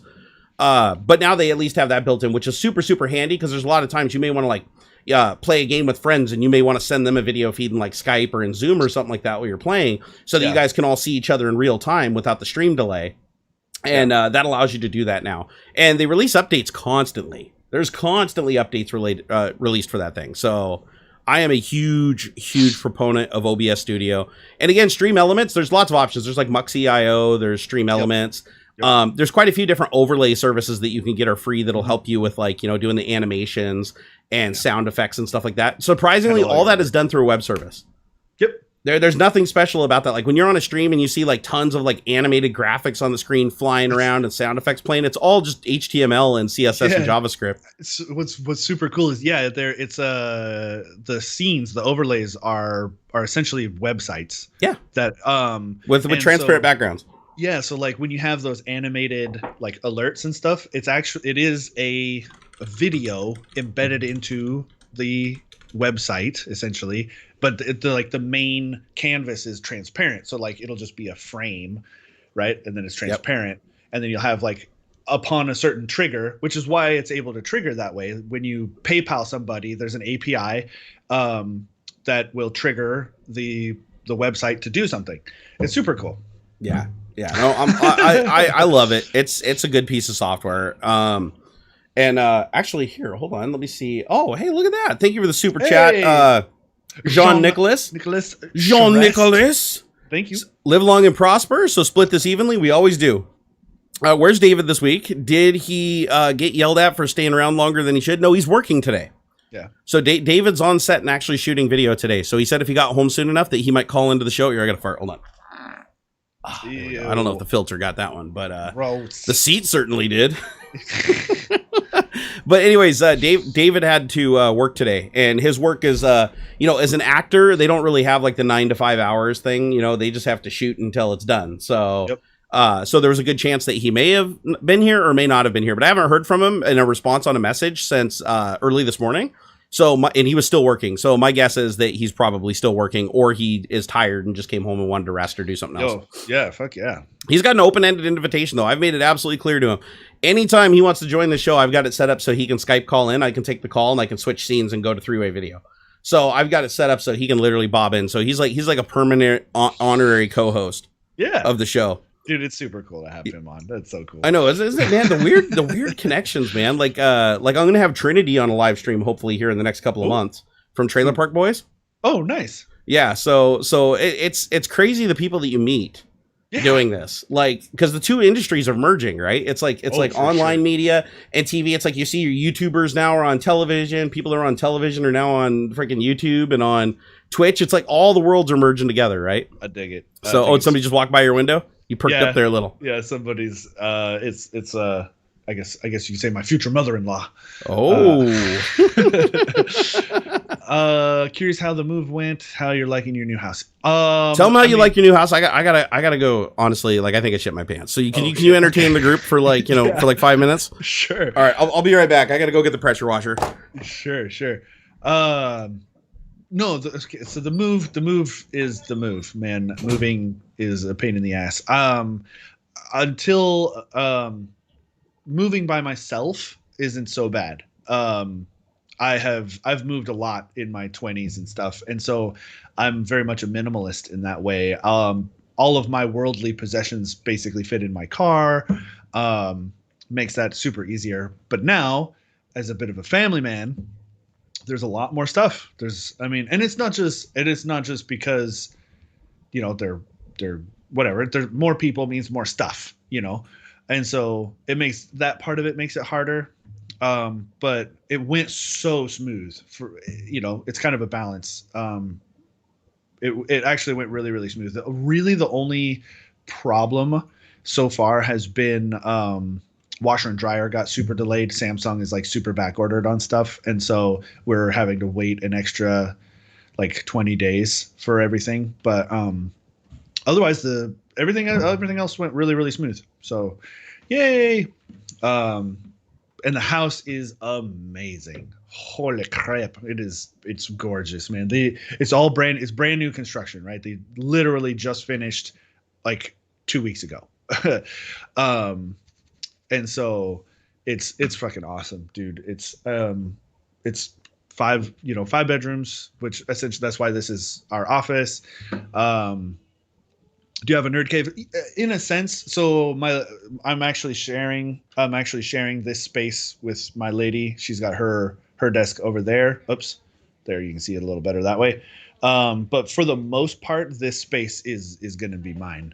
That's why I have like my cool shelves over here. So this is actually, like I said, a bedroom. Right behind that door there is a bathroom. You can see my shelves. I got a little rolly cart for PC parts over there. I can't. I'm. Can you see? Can you see? It's hard for me to tell what you guys see until YouTube catches up. There it is. Okay, so my little rolly cart for parts. Yeah, my lady is very, very supportive of having me having kind of my own space to kind of have my own space, because basically she gets the rest of the house, you know. So yeah, no, I'm super stoked. It's really, really cool. I'm eternally grateful. Yeah, it's hard for me to actually put into words, but it's great. I'm very. Oh, I got to show you this to you guys while I have a bit of a captured audience. Show me. I want to see. You're gonna love this. Oh, this one's gotta go this way. Okay, it took me a second because that one looks like a guy's pulling out his pants to show he lost weight, and there's a cat coming out of his crotch. Right. The other one's awesome though. That's good, huh? Yeah, that's really good. My teenager did this. I was like, I told her she got to paint me a meme. Where have I seen that cat before? I swear I've seen that cat. It's a meme. Yeah, it's a meme. Oh, okay. It's the woman yelling at cat meme. Okay. Oh yeah. Okay, I see it. Like, yeah, he's coming up over the table. Okay, yeah. No, I got it. That's super great. The other one looks like an animation style. That's super. She almost didn't want to do it because she's like, oh, I don't do people very well. And I'm like, that's not the point. Like, it doesn't have to be photorealistic. Like, I just want you have your own style, and that's all I want. And so yeah, dude, I love it. I giggle every time I look at it. It's so good. I love it. I like, out of the two, I like the one with the two humans. Surprisingly, like that was really, really well done. It's really. I thought so too. Yeah, that's awesome. Which, by the way, she has an Etsy shop. If you guys are interested, it's buy it. I think it's called what did we call it? The Teenage Art Gallery. Link that shit. Teenage Art. Gotta pimp it. Gallery on Etsy. I'll be the auctioneer. Hang on, let me pull it up here. I am the mighty Thor. I had to use this to dislodge the poos earlier. Thank you for covering for me while I ran downstairs. That was a legitimate emergency. Luckily, there was minimal blowout, so that's why I wasn't gone for like a half an hour. Oh, here we go. Yeah, here it is. The Teenage Art Gallery. Is it teenage? Not the. It just. So there you go. She has other stuff too. She'll do custom work. Or a couple things that she's just done already. She did. If you click on the custom art canvas option, and you see there's this one that's like it's like a melty pizza, and I want that one super bad, but she won't sell it to me. She's like, no, I'm keeping that one. Wait, she's selling the canvas art for $20? Uh-huh. They're little. They're 8x10. Like the ones I was just showing is 8x10. Still though, man, you can't buy art for $20. Like my son won't sell me art for $20. The stick figure art's worth more than that. Yeah. Well, get paid. Yeah. What's her name? Alexis? Uh-huh. Get it, Alexis. Get paid. That's how you do it. The entrepreneurship. So today's stream is officially sponsored by Alexis at Teenage Art Gallery on Etsy. There you go. And also sponsored by David Hewlett's TechBandits.com. Because that graphic, I figured he's been on so many shows, dude. I'm like, I'm just gonna put his graphic there. We did it last show too. So her head will explode if she starts getting orders from this stream. She's a teenager, right? So she kind of expects a bit of like instant, like return almost, but not instant gratification necessarily, but she has that kind of level of like I mowed the lawn, give me $20. Kind of like, oh, how come nobody, I sent this out to all my friends on Snap or whatever, and like nobody cares. And I'm like, well, for one, like you only did it once, and you have to plus they're kids. Like, they're kids. Nobody has money. Like that's not your demographic. Like sell to people that already are out of school and don't have to pay the student loans. That too. And it's like, but you should stream you actually painting these, like put it on TikTok, go live on TikTok and paint them, or do like a time lapse or something and put it on TikTok. Like keep creating content around the business. Like, I don't just build PCs. I stream building the PCs, and then I put that on YouTube, and then I put those YouTube videos on Twitter and Instagram, and I take pictures that go on Instagram. Like, it's a whole media company. Like, you're not just a painter. You have to get into the mindset of creating content, all of the content everywhere. All right, so it's $25 for the pizza one. That's just an example of a custom one. She won't sell that one specifically. Damn it, because I want that one. Ask her to put a price on it. I know. I wanted the Melty Pizza one too. She won't do it. I will bitter war your ass on that sumbitch. That is good. So yeah, that needs to be on my wall. Actually, the Lisa Simpson with the glasses on too, the hippie Lisa. That's pretty damn good too. So yeah, if you go through the custom art canvas one, and then say like, oh man, I really liked that Lisa one. Could you make me one similar? She'll do that. Dude, that is cool.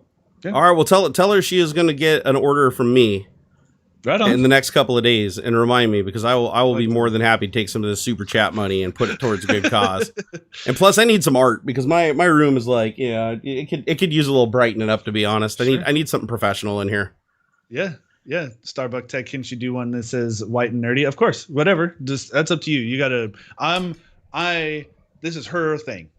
So should I teach her a real lesson of commerce too, where it's like I try to screw her out of $5 and then complain when I get it that it has like one scratch on the backside of the canvas where you can't see it. I mean, I'm just kidding. I wouldn't do that, but it'd be funny because it's like to teach her what it's like in real life, to prepare her. Be like, this is what's gonna happen if you actually grow up and do a business selling shit on Etsy. That's partly. I mean, it would a little bit. Dude, my neighbor sold a pewter casting, and he literally said it was a pewter casting, and there was like 400 pictures of it, and he sold it for like $80. It was like it was a pretty big pewter casting that he made of this thing, and some guy bought it, and he literally wanted what? I just heard a bling. Oh, did you? Oh, it's because I still had OBS. I had OBS running, and somebody followed me. Oh, gotcha. I'm like, I didn't hear the sound. Thanks, Spiller18, for following my Twitch channel.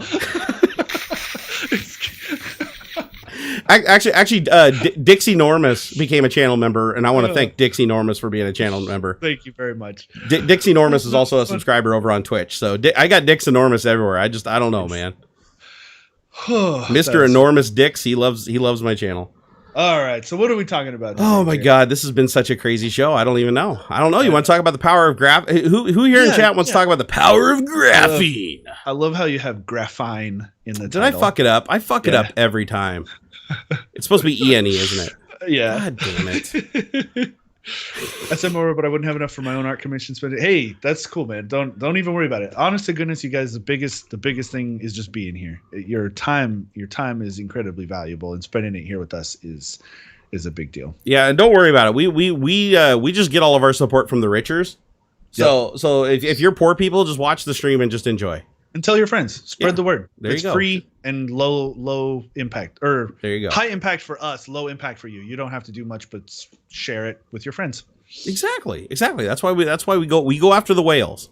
Yeah. So like if you have like $1 million and you're bored and you ain't got nothing better to do with that $1 million, like I don't know, like give us like $5 and we'll be like, woo!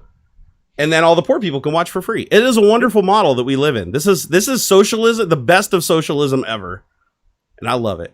It's a socialist dictatorship. Can I have it back then? No refunds. Yeah, exactly. No refunds. Hey, we don't tax anybody though. That's true. Like there is no taxes in our government. It is completely self-sustaining from rich people. We just make the rich people take care of the poor people, and it's all good. It's a fantastic system. But you do have to tell other people about us. That's the rule. That's right. Yeah, that is actually a rule. We said, MD Hosty said, how much do I get for spending my Saturdays here? You get exactly hours of unfettered joy. That's right. I want to explain a couple things. So first of all, if you watch like adult content, which I know is what most of you guys would be doing if you're not here, because there's a reason that number is so high on the internet. You mean porn? Yeah. Well, we were trying not to say that word because we were trying not to get demonetized, but I think I already demonetized this when I blew my ass out earlier. So I think we're good. So it's full send at this point. We are declaring full send. Which means anything. We can literally say anything now at this point. But yeah, if you were watching porn, you would maybe get 45 seconds to a minute and a half of joy from that. See, with this, you're getting hours and hours of joy. This is like the edging of YouTube. This is I mean, honestly, right? It's like the average viewer time. By the way, we get statistics, right? The average viewer time is 9 minutes. I don't know of any like porn site on the planet Earth that gets an average mean watch time per video of 9 minutes. I don't know, man. They did that. I can't remember the company, but there was like 2 or 3. It was like a pirate themed, and they did like full. We're talking full Hollywood production status. There was CGI. They did two of those. There was CGI in that, and like that was legit. And yet I still scanned through the whole thing and have never watched it end to end. So I mean, go figure it. Yeah, I've never made it end to end in that movie. It was the Pirates of the Caribbean spoof. I think it was just called Pirates. It was surprisingly not bad. Even the non like. Oh yeah, no, I agree. The CGI was really good. They were shocked. The acting was decent, which is like you never see that, right? So what is that? What it was called? What was it called? It was Pirates, right? But it was like a spoof on Pirates of the Caribbean.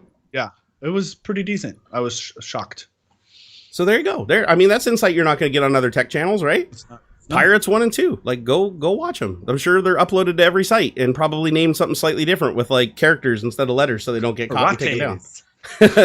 Pirates. No, there's do you ever find that kind of funny? Like, just as a little segue here, like, you notice all the ways that people try to get around copyright now? Oh yeah. Like that actually would be a good topic, even though that's not even in the title, kind of get us a little warmed up, because this is something we kind of segueing into anyways. Is I've been noticing this a lot lately, like not just on porn sites either, but it seems like people are starting to use like almost like a cipher to make searches not find content that's copyrighted. Right. So like, let me give you an example. So on YouTube, I was searching around for what was it? It was a movie from the 80s. It was called where some dude plays a video game. Last Starfighter. Oh, yeah. I love that movie. I love that movie. Great one. So I was watching clips from Last Starfighter, right? And I'm searching for Last Starfighter. I'm clicking on all these clips and I'm watching the movie. And then I see this thing with a title that says The Last Fighter Star with like an ampersand instead of the A. And then it says full movie, but it's MUVI $. And I was like, what? And it had like 3 million views, and it's been up since for like 12 years. This thing's been uploaded. And I clicked on it, and it is the full movie start to finish. It has not been copyrighted, struck, and removed from the platform, because nowhere in the title or the tags or anything, and this predates when they were scanning the videos looking for copyright matches. Yeah. So I also found a site. I won't say what it is here. You guys will have to go find it on your own for obvious reasons. But there is a site that actually just lists links to YouTube videos that are full cinematic videos. Some of them still in movie theaters. And the title of the video will just be like 17384-276, like a GUID. And the description will just be garbage. Yeah. And they do that so that it doesn't get indexed, so that no search result will accidentally hit it. And if somebody's watching another movie, it won't ever have a close enough association that it'll show up in the sidebar. And it basically buries the movie, but it's still public, so they can still monetize it. That's funny. And so there's literally YouTube channels that are get ads and stuff on there. They're still fully monetized. These people are getting paid, and somehow nobody's reporting them because the only people that learn about them are through these sites that are like closed communities. Nobody reports them. It's like it's on Imager, it used to be there. It was a master list of high res comic scans, or I don't even think they were scans. I think it was like pre-print images, like there, because it's not a scan, because like there's no curve to it, there's no weird lighting issue. It's like pre-print images or something, and it's all the comments on this list is like, don't upvote this, or keep it at 10 ups or down so that it doesn't get it doesn't pop up on the thing and stuff. And there's like hundreds of full comics, and it's high res, super clear, gorgeous. There's 2 of them. And you can find it on Google if you search like the master list on Imager, IMGUR. It should probably come up, but it's not. It's because nobody's really done anything to it. There's no upvotes or downvotes. It just kind of floats around there. It's really cool. Weird. So yeah, that's one that I've seen, is where they'll have like image repositories, even for books too. I've even seen things where people have just photocopied books. Yeah. And put them online, like the old BBS days. You know, it's kind of seeing a resurgence. But the one that beats all of them hands down for like the most that I've seen abused is porn. Like if you go on any site and you do a search for like ampersand or exclamation point is an I or an L, or anything like that, you will get a million results, and it's all copyrighted shit. People stuff from Patreon, people stuff from like OnlyFans. It's like every piece of stolen content you can imagine is uploaded to these sites. And the reason why they do that is because there's an auto block already against certain names and certain words, right? Because you can actually tell the site directly, and they have to any content that has this name in it or whatever, just delete it immediately. Say, don't even watch the video, don't even scan it, just copyright and blast it. And they don't, and a lot of these sites don't have the resources to do the frame by frame analysis that like Google does and stuff on YouTube. So they end up basically just working around this entire system by having a back catalog using characters on the keyboard instead of the actual letters. Yep. And so it's crazy. Like it's effective. That's the thing, is you wouldn't think it'd be effective because you think people would just catch on to it, and because there's so much of it, and they would just start reporting the stuff. But ironically, it doesn't. Some of these videos I've seen have 30,000, 40,000. I saw one had 3 million views and nobody reported it. Too much. It's too much. You can't. There's like, what's the statistic on just for YouTube? There's like 1 million hours of content uploaded every day to YouTube. It's insane. You can't possibly sift through all that. It's literally impossible. Yeah. And it's just too much. So one of the things I do recommend, because I do have friends that have that do like lewds and adult stuff and cosplay and things like that, where they sell their works, right? Mm-hmm. And so anytime I see that shit, I report it for anybody. That's like I report it to the platform, and usually it gets taken down. But the best thing to do is, if you know anybody in that industry, is tell them literally to just go set up searches for like all those sites that they just run a week that just have all the characters. Yeah. Like any character you can replace in the name with a character, like an ampersand for an A or an exclamation point for an I. There's way more than that, but there's like a list, like look up a cipher and then just basically create the searches for all those terms. And just once a week, just go through and do a blanket search and then just flag it all and wipe it off the platform. Because after you do that a couple of times, the platform will actually realize that, okay, this is more trouble than it's worth. And then they'll add that to their term library. Yeah. And it makes it harder because they're still trying to make the content searchable while not making it searchable. So once you block off all the ways that they can make it searchable where somebody could externally find it, then their only option is to link it externally from somewhere else. And that makes it a little bit easier to track and not as many views. Right. So fight that piracy, man. Because otherwise porn's going to go away, dude. It'll like disappear. Nobody's going to want to do it anymore. So report that shit. There's plenty enough. They're making gobs off of ad revenue and stuff anyway. There's come on. If that were the case, it would be gone by now. It is true. It is the most stolen format on the planet. Like if you think, actually, this is what still cracks me up today, because I thought that this may not be true anymore, but I went and looked it up not too long ago. The porn industry still makes more money selling media, like if you count like all the media like formats DVDs and stuff, than DVDs and blockbuster movies in theater, even pre-COVID. Amazing. So even with all the theft, everybody like, why would you ever buy it? It's just all over the internet. Like you can't even dodge it. Still, with all those considerations, it still manages to make more money than the entire movie industry combined. Wow. It's crazy. It's just crazy. It's like, it's hard to wrap your mind around that, because it's like, how much money would that industry make if there was no piracy? Right. If there was no piracy, they would be like the world's first like $100 trillion company. Like Apple would look small compared to them. Right. It's just kind of hilarious that something that's like, you know, it's out there. Like there's no way, like it doesn't matter where you are on the planet. Like what, you get a VPN, you can go through Tor or whatever. There's always some way to access it.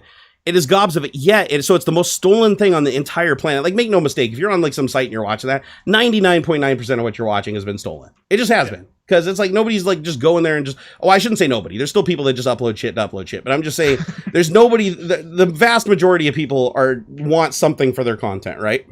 Yeah. And so they're putting it out there. But it's just funny to think that even with all that theft, that rampant theft, even a site like Pornhub, for instance, how the hell do they make money? Like there's people that still, the ads and the like signing up, right? They have like their little premium thing. They're still making enough money to offset all the legal costs that they eat, like getting sued constantly. It's crazy. It's absolutely crazy to think. It's like, I would think some a site like Pornhub actually would fall under Title II protections. So like the platform can't be sued for user uploaded content. Yeah. Even if it is copyrighted, they are responsible to take it down if they get DMCA or whatever. But yes. But they can't be held responsible as long as they take it down, right? Yeah, and I think there's like a fuzzy line there too of there's probably something like fair use or something because for like shorter clips, 10 minutes, 8-minute clips or something. where they probably have a little bit of a wiggle room with a little bit of a gray area. I never want to see like reply girls to porn. That would be the end of. Could you imagine that? Like, because remember that's how they got around fair use. Be like, I'm going to show you an entire 2-hour movie and just laugh and eat popcorn and say it's fair use because my face is in the corner. Could you imagine you sit there watching some porn and some person's down the bottom of the screen and be like, I don't believe it. I don't think that she's really. Nope. He's definitely getting paid. Oh no, I don't believe this for a second. That camera they're using is stupid. That lens flare is fake. Like I would just be like, oh, actually that's funny. Review. Dude, there is a meme to be done there. That is, guys, somebody meme that. I wonder too about because like the guys who did Mystery Science Theater, they were essentially reviewing or doing it for like satire use and things like that, but they still got in trouble all the time, even back in the day for movies who they're 50-year-old movies or something in the 90s, and they that's why they ended up getting taken down. I think was they couldn't keep up trying to find like freely available content to riff off of, but I love that they kind of got around that now with their riff tracks. They do the same thing, but you download like the MP3, watch the movie while you're playing their audio file, and it's Mystery Science Theater all over again. It's super cool. Yeah, I mean, there's always a way around it. Actually, I think they have a Twitch stream now where they play the old broadcast, the old. Because I watched the new Mystery Science Theater, like the reboot of it. Not bad. It wasn't bad at all. I actually really enjoyed it. But I noticed that they don't play the whole movie now. What they do is they just pick bits and pieces of the movie. Some of them. No, I think the Netflix one was actually full movies. Was it full movies? Because I felt to me like they were like jumping around. No. It was the full movies? Okay. Uh-huh.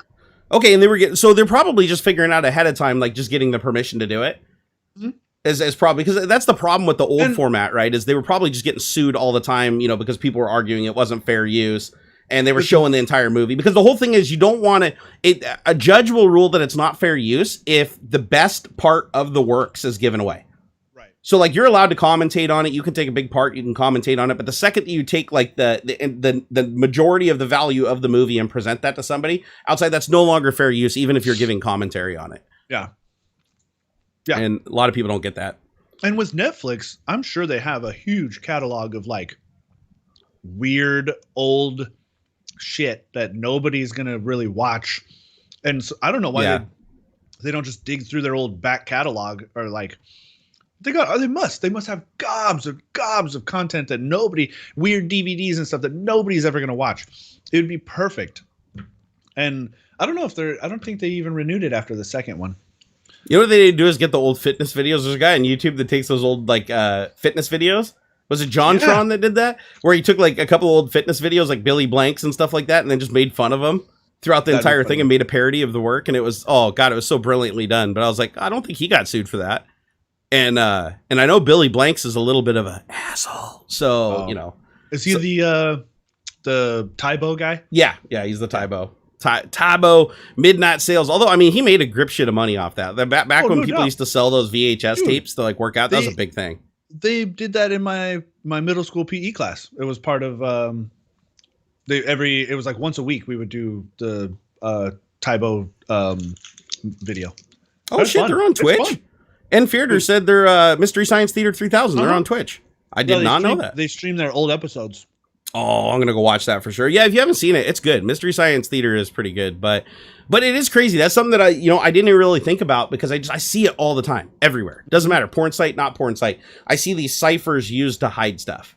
Yeah, and it's clear and it's obvious just because the way your brain works, right? When you see it on the screen, you can read it perfectly fine. Like Star Wars, when they replaced the S with a dollar sign, right? Yeah, and the A with an ampersand, you're so used to it, it still catches your eye as Star Wars, and the more and more that I see stuff like that just slip by these systems, it just shows how primitive some of these systems are, right? Oh, yeah. Hey, Nils, thank you for those 20-pounderoos. He said, I used graphene pads on my CPU, 3950X, just a test, but still nothing beats thermal paste. Thermal Grizzly for the win. Graphene pads don't fill in the imperfections, but small components, thermal transfer is out of the roof.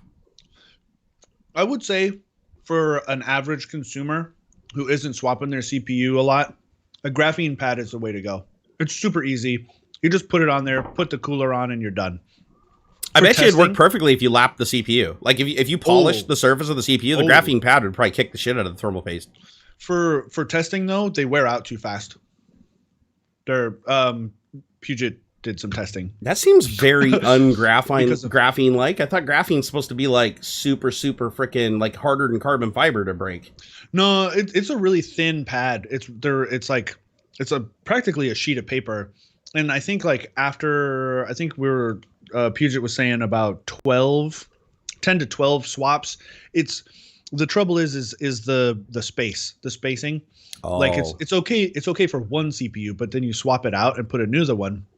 The imperfections don't line up right, and you can't crank the cooler down hard enough to get it to smush into yeah. So it's good if you're only going to use it once or twice, but over time it doesn't. Well, somebody do a test on that. Like if you've got the equipment for it, like lap the CPU, like use something that's incredibly flat, like literally get like a gauge bar from like a CNC machine and like lap the CPU to get it like perfectly flat, and then do the same thing to the heatsink surface. Made them together with a graphene pad. I mean, it should, if you did it right, it should literally create a suction. Like when you put all three pieces together, it should not pull apart easily. Do that and see what the thermal transfer properties are, because that'd be fun. The other thing that I'd be concerned with too is graphene is incredibly expensive to produce. So even that little paper sized chunk, I'm wondering if it's not graphene, if it's some kind of alloy, or if they put it together in a weird like weave. I think I might be using the wrong word. Graphene versus graphite pad. Oh, you're talking about graphite pad, because graphite completely breaks up. Graphite pad, yeah. Oh, okay. Oh, wait, maybe I read it wrong when he said it too. Oh, he said he's using graphene pad. No, they don't even think. I've never even heard of a graphene pad used for this. It's graphite, yeah. Okay, so just to let you guys know, graphene. What makes graphene like so special is that it's literally like a molecularly perfect material. Like the alignments of all the atoms inside of it are like perfect lattice structure. So it's the lightest that you can, like the lightest material you can get, the strongest material you can get. Like its material properties are insane. I think it's also I think it semiconducts at like lower temperatures, or I should say higher temperatures than most of the semiconductors that we have now. It pretty much is better at everything. But the problem is it's ridiculously expensive to produce, and it's even more expensive to use in an application where you form it around something. Yeah. Like graphene is like, it's not like carbon fiber. You don't just lay it down and put some epoxy resin over it and it's good to go. The graphene is very, very hard. So there are some things that are made out of graphene though. I mean, we have graphene in a lot of our electronics in our life, but it's very small amounts, like trace amounts. But they said that, if they ever did a space elevator, the cable would have to be graphene because carbon fiber wouldn't even support it. Like its own weight wouldn't even be supported. But you could make a graphene cable that goes from Earth to platform traveling 17,500 miles an hour in low Earth orbit, and it would work. Like it would not snap, and it would be strong enough that you could literally run an elevator up and down it without wearing it out. Yeah. So, but the thing that I wanted to talk about today, if I can find the damn link, is they're doing some research. Now the other thing too is I want to be clear here, just to set expectations. Graphene has been researched for a very long time. Like I think it's 20, 30 years. It's been researched as a material. And some guy figured out that like the easiest way to make it is you literally just take a block of graphite, you lay down tape and you peel off a graphite layer onto the tape that's one atom thick. But it's really difficult to do anything with the graphene beyond just that one. And there's not a lot of applications where one atom thick of graphene is really, really useful. Right. But if they do figure out how to use it properly, it will be better for making semiconductors. They already have the technology for making CPUs out of it, but they said that the gains versus the price, it's like, that's why they haven't done it. Like everybody's like, why aren't we using graphene for CPUs? We have the technology to do it right now, but the price, what's that? Yeah. Oh, we have the technology. Yeah, we have the technology, but it's too expensive. They said the thermal gains that you gain from going from like silica to graphene isn't anywhere near good enough to justify the price change. Like it's actually cheaper just to build a better cooling system for the existing technology than to build it out of graphene. So that's why they didn't do that. And that's what a lot of the questions are whenever they're like, let's use graphene for solar panels, because graphene works amazing for solar panels, but it's really expensive. And the solar panel, if the solar panel costs 500 times as much as the solar panel that's like 5%, is bad, right? They're not going to spend the money. So now the new thing that they're thinking about using graphene for, and there's some studies, let me see if I can pull this up here. There's actually a pretty good study on this. Let's see. Come on, damn it. Where's the link? Did you send it to me in Skype or? You sent it to me in the group chat between me and David. Got it. Let me pop this open here so I can. I also pasted it in chat. Oh, thank you. I'll just grab it there then. Oh, let's see, where's chat. Got it. Cheaty chat. Shitty chat. Okay, I just lost my YouTube studio. Come on, YouTube studio, load up. I know we're so professional here. What did you miss so far? First, last, you missed about an hour's worth of audio fuckery. You missed me talking about my new house. You missed Jerry farting, and then he had to get up and make sure he didn't poop himself. That's true story too. We're not lying. I didn't. The long story short, I didn't poop myself, but it was pretty close. That's not necessarily in chronological order, but all those things did happen.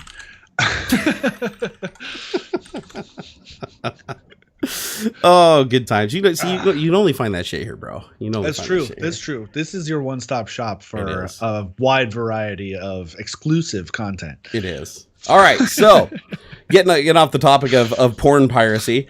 All right, so physicists build a circuit that generates clean, limitless power from graphene. Okay, again, kind of take this with a grain of salt because this is just a study, right? It's proof of concept. I haven't even looked at this yet because I wanted to look at this with you guys. Cool. I hate going ahead, reading ahead because it makes you sound smart, but at the same time you don't get as excited, right? Right. So a team of University of Arkansas physicists have successfully physicists. I know that doesn't seem like an oxymoron. I feel like we just defended Arkansas. like the 10 Arkansanians that are in our channel that learned how to operate a computer. They're offended. Yeah. I know we're terrible. Why? Okay, now it's all blocked on my screen. Hold on here. If it makes you feel any better, I don't know how to operate a computer any better than you do. Okay, anyways. So it said, a team of University of Arkansas physicists has successfully developed a circuit capable of turning graphene thermal motion and converting it into electrical current. Oh my God. It's like, so keep in mind that all our alternatives, well, actually not even alternative sources of energy. All energy sources are the same thing, right? You're trying to turn some kind of heat or kinetic motion into power, right? Even heat, arguably, you're turning kinetic motion into power, right? You're spinning a turbine, right? You're doing something with it. So they're saying that, graphene, they're basically trying to, it sounds like they're trying to create a, what are those things called where you apply heat and you get a voltage? They use them in water heaters to keep the thermocouple. Thermocouple. That's exactly what it is. So shit, man. That's one thing I've learned about you is never underestimate. Be like, hey, what's the name of that atom that's on the periodic table but not on the periodic table? You'd tell me. No, I don't know that one. Let's see. You would have if it was knowledge I needed right at this moment. You would know it. Like somehow the whole what's that effect called? The time effect where basically there's every single timeline is a different. That kind of rubs on multi-universe theory? Yeah, exactly. Everything that can happen will happen. Like, what is that theory called? The multiverse. Is it the multiverse theory? Okay. Yeah.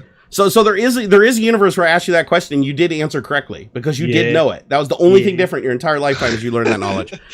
I studied chemistry a little more in that universe. Dude, I'll tell you what, the older I get, the more I'm starting to believe this Mandela effect is real. Let me tell you. Holy shit, bro. The whole Bernstein Bears thing, I 100% believe. 100%. Without, to my core.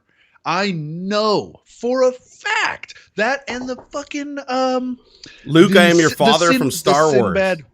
The Sinbad genie movie. Yes. I know. Yes, Kazam. I know it existed. And it came out right around the same time as the Shaq movie. Yep. I know this to my core. Even before anybody even talked to me about this Mandela effect thing. I know this was a thing. So if you guys don't know what the Mandela effect is, it's a theory that says that we are constantly in a universe that's exploding and it's forcing us into a parallel universe, like a parallel dimension where the only thing that has changed is like tiny little details, but everything else is the same. And we basically replace ourselves in that universe. So and this is happening all the time. So the reason why we remember things that nobody else around us remembers from our childhood, like things like mirror, mirror on the wall, who's the fairest of them all, which is total bullshit. She never said that. Luke, I am your father, never said. There's so many things that were close, but they weren't, they weren't perfect, but we remember them as perfect. They're like burned into our brains and there'll be a whole group of people that swears by it, but history does not agree with us. So it's like, did we get bumped to a parallel universe where that was the thing that changed? Yeah. It's very bizarre. Very bizarre. Berenstein versus Berenstain. Yeah, that's the one that's the first example that I was shown. and I remember it like I think it's Steen. Now it's all confused and mixed it's very confused now. But it's like, man, it's super weird. By the way, I don't really believe in the Mandela effect. It's I do. The reason I don't believe in it is because the way the human brain works, I've been doing these little challenge things online where you can basically fool your brain into hearing and seeing things that aren't there. Sure. And you can do it in a very controlled way. And then we start to learn how the brain works, how we process auditory information and video information. And we start having not mass hallucinations, but we all experience and remember things slightly differently because of the way our brain stored it.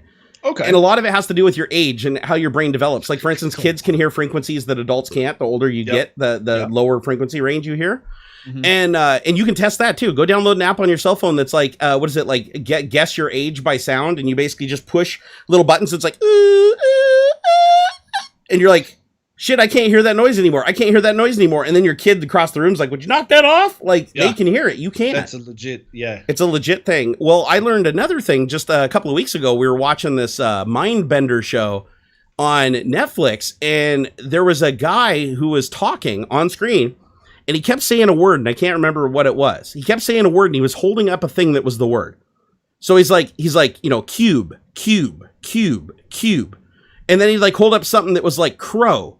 But then he'd hold up cube while saying crow, and you'd hear cube. And you're like, no, he's holding the cube, but he's saying crow, because it would say at the bottom of the screen, he's saying crow. And I'm like, no, this is bullshit. This is like totally editing magic. And so I rewound it. And this time I just went to the part where he was holding up the crow, and where I knew he was saying crow. And I closed my eyes and I thought cube, and I heard cube. I was like, the fuck? And I opened up my eyes, and as soon as I looked at the screen, it was crow. My brain was using his because the movement to the lips were similar for both words. As soon as I saw the crow, my brain corrected for it and said, oh, he's most likely saying crow since he's holding a crow. And this happens to us all day, every day. And it affects our long-term memory too, because we'll see something and we're not quite sure what it is. Like, we don't remember it 100%. So instead of our brain thrashing, trying to figure out what was there, it tries to apply context, and it tries to fill in the memory with something that's plausible. So like Luke, when he says Luke, or he goes, I am your father. He doesn't say Luke. He just says, I am your father, Luke. Yeah, I am your father. And he's like, no. Well, in our brains, we're like thinking back to that moment. We're like, well, that was a traumatic point in the movie. So we're like, but I don't really remember exactly what he said, only that he was a father. So what would he say first? He'd say Luke, so you know who he was talking to. And then he said, I am your father. So enough people remembered it that way that the majority started talking to each other, and the majority wins out the memory. So if 51% of the people are saying it's Luke, I am your father, and the other 50% are like, well, I'm not really sure, but I think he said, I'm just your father, the 51% wins out. I know for like movie quotes and stuff, a lot of times, like, or like the whole beam me up, Scotty. Yeah. That, like, never said that. Right.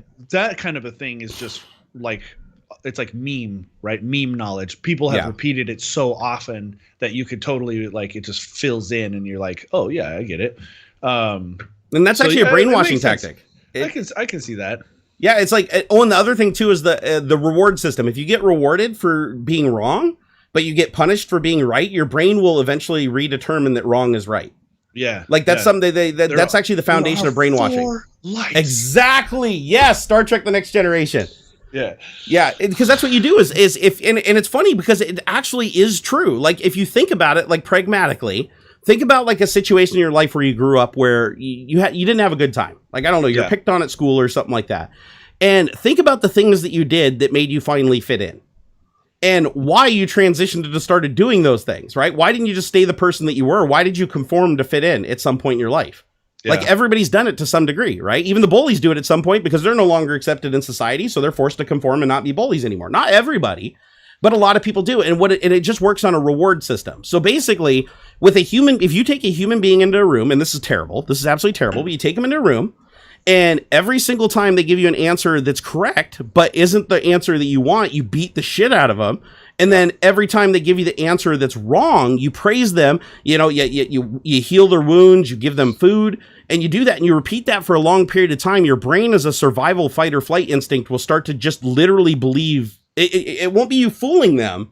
Your brain will literally reconcile that the right thing is what gets you the attention, not what gets you beat up.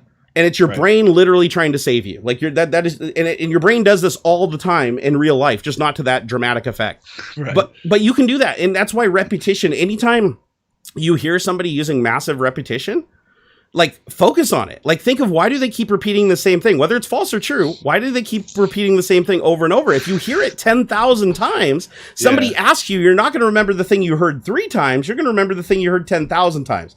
And it starts to draw a little bit of confusion and it gets into your head because you're like, well, because that's the first thing you see. If somebody talks to you, that's the first thing you image in your head is what you heard 10,000 times, not the thing you heard 3 times. Even though you established early on that that was the truth, you will abandon it at some point. If everybody else, especially if everybody around you in your life said the sky was purple, how could you reconcile to your brain that it's blue anymore? Because if nobody else believes that it's blue, what are you accomplishing by saying it's blue other than just being wrong and everybody else looking down on you? You will eventually, because you want to be a part of the group again, you will just say, fuck it, the sky is purple. And you're not just going to say that, you're going to believe it.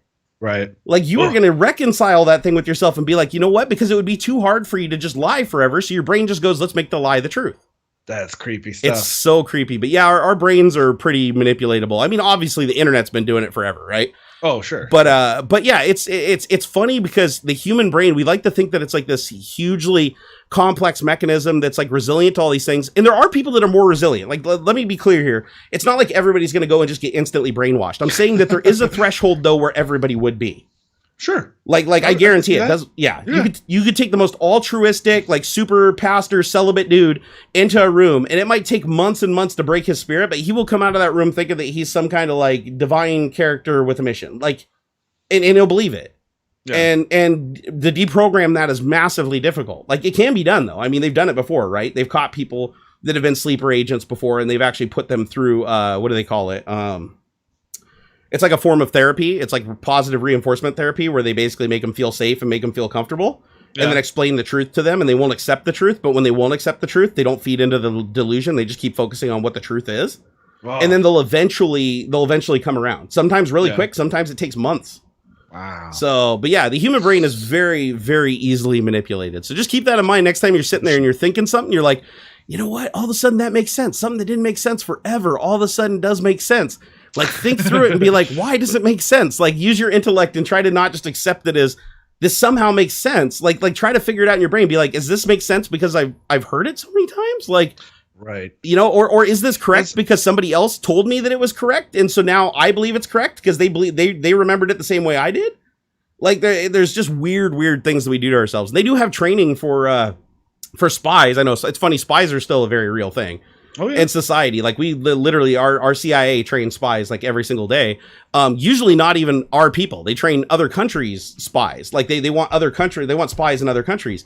And the way that they train them is to basically fool themselves into believing something that isn't true so that if they are ever put under duress or in a lie detection situation, they can disavow all knowledge and they can act like nothing's ever happened. And there's no way to really tell if they're telling the truth or not because they've gone through it so many times with them that you are going to be deprogrammed. You are going to be debriefed. You are going to be deprogrammed. You're going to be debriefed. If you were captured, just say this. It didn't happen. It didn't happen. They do it to the point where when they get captured, they don't show any of the tells. Like they don't perspire, their heart rate doesn't raise up. Like there's all the indicators that they're lying just completely are flatlined because they've just defeated them mentally. That's why we don't use lie detectors very much anymore because it is very easy to defeat a lie detector if you can convince yourself what you're saying is the truth. Right. It can be a total lie. As a matter of fact, I watched a video where they had a guy who did lie detector for like 30 years. He comes in and puts a bunch of bands on the guy and he goes, "What is your name?" And he said, was it Jimmy Crockett or something? He's like, Jiminy, and it wasn't his name, right? And he goes, "What is your name?" And he's like, "Jiminy Crockett." And so he looks his little thing and he goes, "We know that's not your name. What is your name?" "Jiminy Crockett." "Okay, what is your name?" "Jiminy Crockett." And he comes out and he's like, "Okay, well, none of the baselines have gone up." And then they're like, "What is your name?" And he tells them what his real name is, and the whole thing fucking goes off that he's lying. and they're like, "How did you do that? How did you do that?" And he's like, "Well, I've mentally conditioned myself, overnight that I respond to this name as if it's my primary name, and my second name I disavow." He's like, I know internally that that's my real name, but I've said it so many times to myself that instantly, without even thinking, because they exhaust you too. They don't tell you about that in a lie detector test, but the first 100 questions an hour that they put you on the thing, they don't even care about the results. They are literally just mentally wearing you down and putting you under duress because it doesn't work unless you're under duress. And so what you have to do is condition yourself to give the same answers even when you're exhausted. So like you need to believe what you're saying. Like it's like, dude, do you have a cat? Yeah, and his name's Sammy. Even if you don't have a cat, if every day for a year you talked to Sammy and pretended that you had a cat and you knew you were completely bullshitting yourself, by the end of that 30 days, you would be so used to calling for Sammy and giving Sammy food that even though deep down you know that's a lie, you've done it so much that your very first response to do you have a cat is yes. What is your cat's name? Is Sammy. And there's no hesitation and there's no stress involved because you've convinced yourself. It's so bizarre. Yeah. It's so bizarre. But yeah, the human brain is very, very, malleable, which explains a lot, actually. So Bob Loblaw says that the fact they stand up in court. I don't think lie detector tests are admissible in court. Not anymore. They haven't been in a while. Not for a long time. It depends on the state. Really, that's dumb. That's really dumb. No, they should not. They should absolutely not be used in court because they give false results when a person is under duress, even when they're telling the truth. Yeah, that's crazy. That's why they stopped using them, because people were just like admitting guilt to like, what is your name? Oh, my name's Jerry. No, you're lying. What is your name? Oh shit, now I'm under more stress. Like, no, my name is really Jerry. You don't get it. And they panic. and once they do that, you've lost them. Like there's no result you can get out of that machine that you can trust. Right. And everybody knows how to defeat them now. You can literally look, and another way to defeat a lie detector test, and it's funny because I thought it was a joke when I saw it in a movie, and I went and looked it up, and no, it's absolutely true, and there's science behind it. All you got to do is tensen up your sphincter. Because like literally take a poop without taking a poop. Sit in that chair and push as hard as you can without physically taking a dump, and you will raise your heart rate, you will raise your perspiration, you will create all the indicators that you are lying. And you literally, every answer you give, false or true, you literally just tighten up your sphincter as hard as you can. And if you do that, they can't get any results off you because everything you say just makes the machine go bonkers. So and everybody, you can look that up on like Google. So it's like they can't use that as something in court when you can completely defeat it and anybody can defeat it with 100%. Like that doesn't make any sense. However, I bet you that they probably still use it in interrogations just to create a stressful environment, because any detective that, and as a matter of fact, there was just one that happened recently where within the last couple of years where a detective wore a woman down over a 10-hour interview to get her to confess to having her parents murdered. Jeez. I can't remember the name of the woman, but she literally held up her story for like 9 hours, but it started falling apart because she was getting physically tired. And they exhausted her to the point, and they kept putting her in smaller and smaller rooms until the detective was like literally like knees to knees with her uncomfortably. And she was like curled up in a ball, and like she was so tired, she was stuttering and her voice wasn't working. And she finally just admitted to it. She's like, at the very end, she admitted to it. And I'm like, well, it turned out they actually did have the evidence to prove that it was a confession, but still, that's one of those things where it's like he was literally using duress because they knew the answer. They had already had confessions she didn't know about from other people that were involved. Yeah. And so, but they needed her confession. So they already knew going into the investigation what the truth was. They just wanted to force her to confess to it. And they did. It took like 9 hours, but they did it by wearing her down to where she was so tired that the answers she was giving were honest. Because when you're tired, you can't, you're what do they call it? Same, right? Yeah. Critical thinking goes away when you're tired. If you are so physically exhausted, critical thinking goes away, but your memory access remains like solid. So like, for instance, if somebody asks you something and you want to lie to them, you may not even have to pause. Your brain is so quick, you just think on the fly. You're just like, oh, blah, blah, blah. Oh, no, my name's not that. Are you kidding me? But when you're super, super tired, that critical thinking part of your brain is crippled from just fatigue. And so what happens is you start just giving straight answers. Like they gave you sodium pentothal. Like your first answer will be exactly what you didn't want to tell them. And then you'll be like, oh, no, that's not what I meant. That's not what I meant. And they'll start tripping over themselves. And it's just crazy to watch this happen because you're like, you just look at it, it just doesn't make sense. Like you're like, oh, no way would I do that under that same situation. But then you see it happen over and over again, and you start to realize, haven't you ever been like really, really, really tired where you're having like hot and cold flashes? Oh yeah. And you can barely stay awake, and you just start saying like really, really stupid shit. Yeah. Like you're drunk. Yeah, it's a real thing. It's a very, very real thing. So if you're ever being interrogated by the police and it's any longer than like an hour, yes, you are a primary suspect, even though they told you you're not. And if you're in there for more than like 4 hours, they done already knew you pretty much did it. Yeah, and so true. Yeah, you're just burning time at that point. They will win. They absolutely will win. That's crazy. So back to graphene. Yeah. If I can get it to open again here. Hold on. There we go. Okay. Right. So back to the Arkansas physicists. All right, an energy harvesting circuit based on graphene could be incorporated into a chip to provide clean, limitless, low voltage power for small devices or sensors, said Paul Thibodeau, professor of physics and lead researcher in the discovery. The findings, published in the journal Physical Review E, are proof of the theory that physicists developed at the U of A 3 years ago that freestanding graphene, a single layer of carbon atoms, ripples and buckles in a way that holds promise for energy harvesting. The idea of harvesting energy from graphene is controversial because it refutes physicist Richard Feynman's well-known assertion that thermal motion of atoms, known as Brownian motion, cannot do work. So there's not enough mass there for them to physically do anything. Like if you disrupt them, then they don't do it anymore. Sure. Let's see here. Thibodeau's team found that room temperature, the thermal motion of the graphene, does in fact induce an alternating current in a circuit, an achievement thought to be impossible. And, yeah, right. So even if it's a tiny little thing, just think about it. If you had like a million layers of graphene, then if each one just made like a trace amount of voltage, you could turn that into something real. Well, you get at least a little bit, a worthwhile amount. I don't know that you're not powering a graphics card, but but think how thin graphene is. Even if that graphene's only giving out a trace amount of voltage, if you can find an insulator that's even like 3 times the width of graphene, right? Yeah. And you can stack those materials like a lithium pack. You could literally have 1 billion layers of graphene in like 1/4 of an inch. Right. And if each one of them was producing electricity, you could theoretically make a battery that puts out decent potential. I'm not saying we have the technology to even like remotely do something like that. But graphene being so thin, it's literally 1 atom thick. This is a material that is 1 atom thick. And that's cool. That's crazy. There's got to be enough like free electrons though. Like if it's so actually I think Alex Mitziel here is on the right same thought track. If its movement generates AC voltage or whatever, it can be turned into a motor of some sort. Well, it is a motor on its own if that's the case. If its movement is enough to create an alternating current, but it's like, where are the free electrons coming from? Right? Because that's how electricity moves, right? It's free electrons bouncing from one thing to the next. They're right. You need a high potential and a low potential to draw them through, right? Yeah. So I suppose I guess it could just be in the air or whatever the material that it's sitting in. There's probably enough potential there. I don't know enough about how electrical physics work to go much beyond what I just said.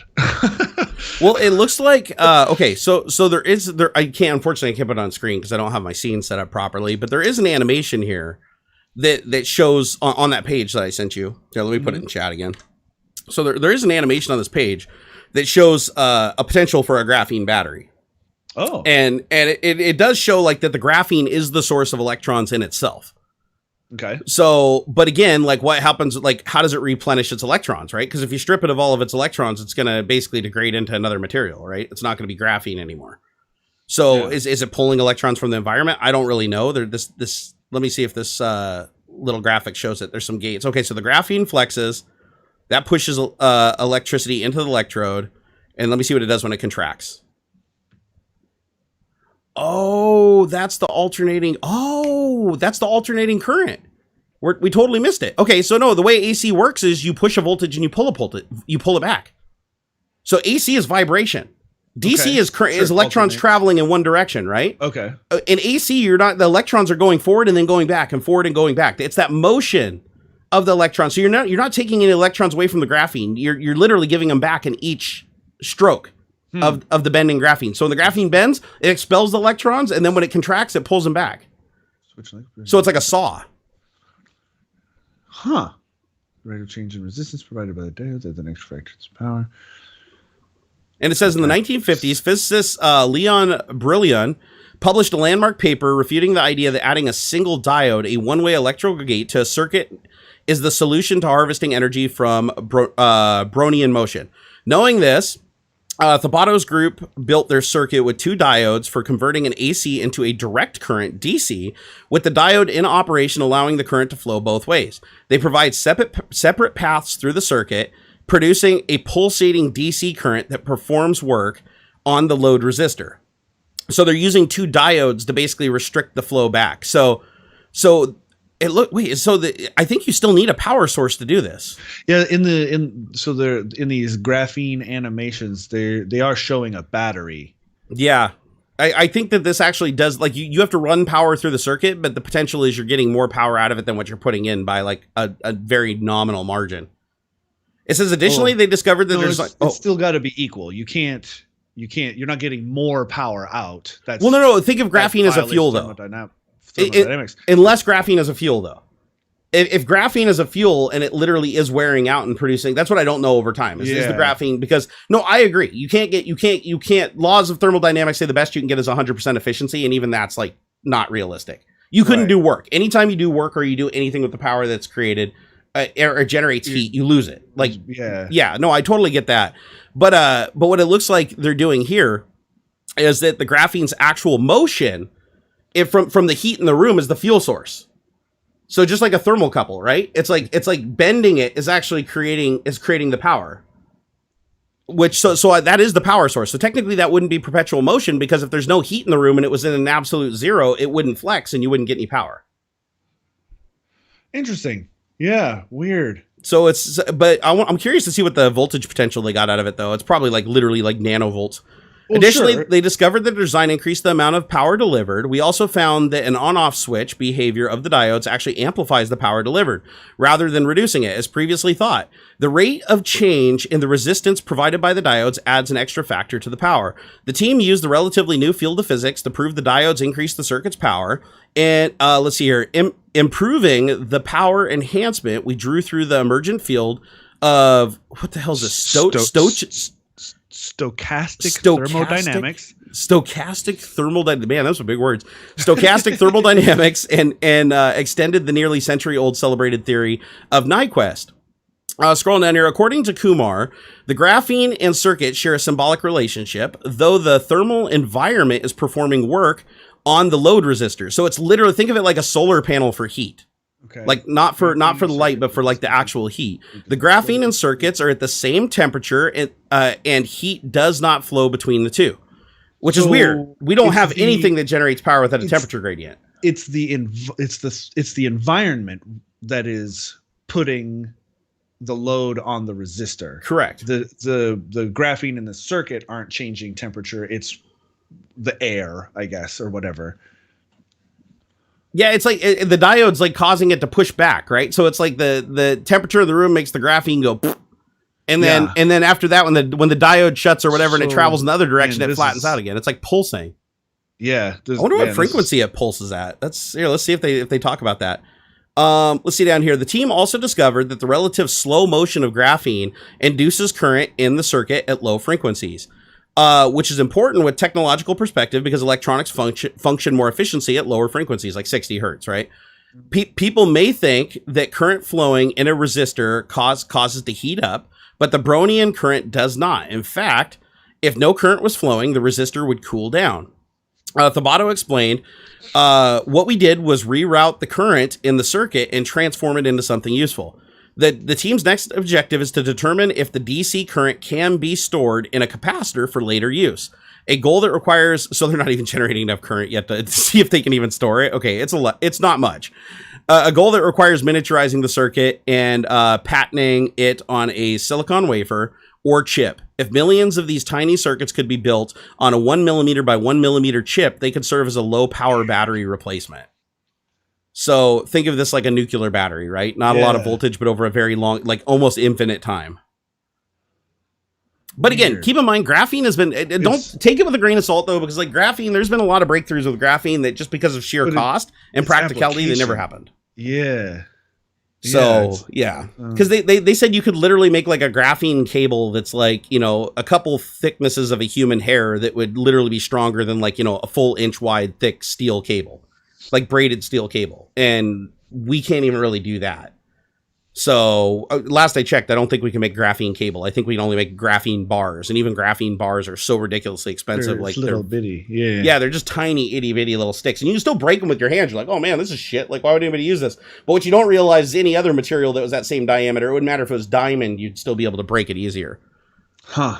So graphene's got a lot of uses, but we just haven't figured out how to get the cost down to, like what would the battery cost? They don't mention that. Like if they did make a battery that had, they said it literally needs thousands of these little circuits that are 1 millimeter by 1 millimeter, and still it'd be a low voltage battery. Like what would that, and can you use it in space? Probably not, because it needs the heat potential of the environment to generate the electricity, right? It's like a solar panel for heat. And we already have technology. That's the other thing too, is we already kind of have technology that does that. Not that way. That's crazy.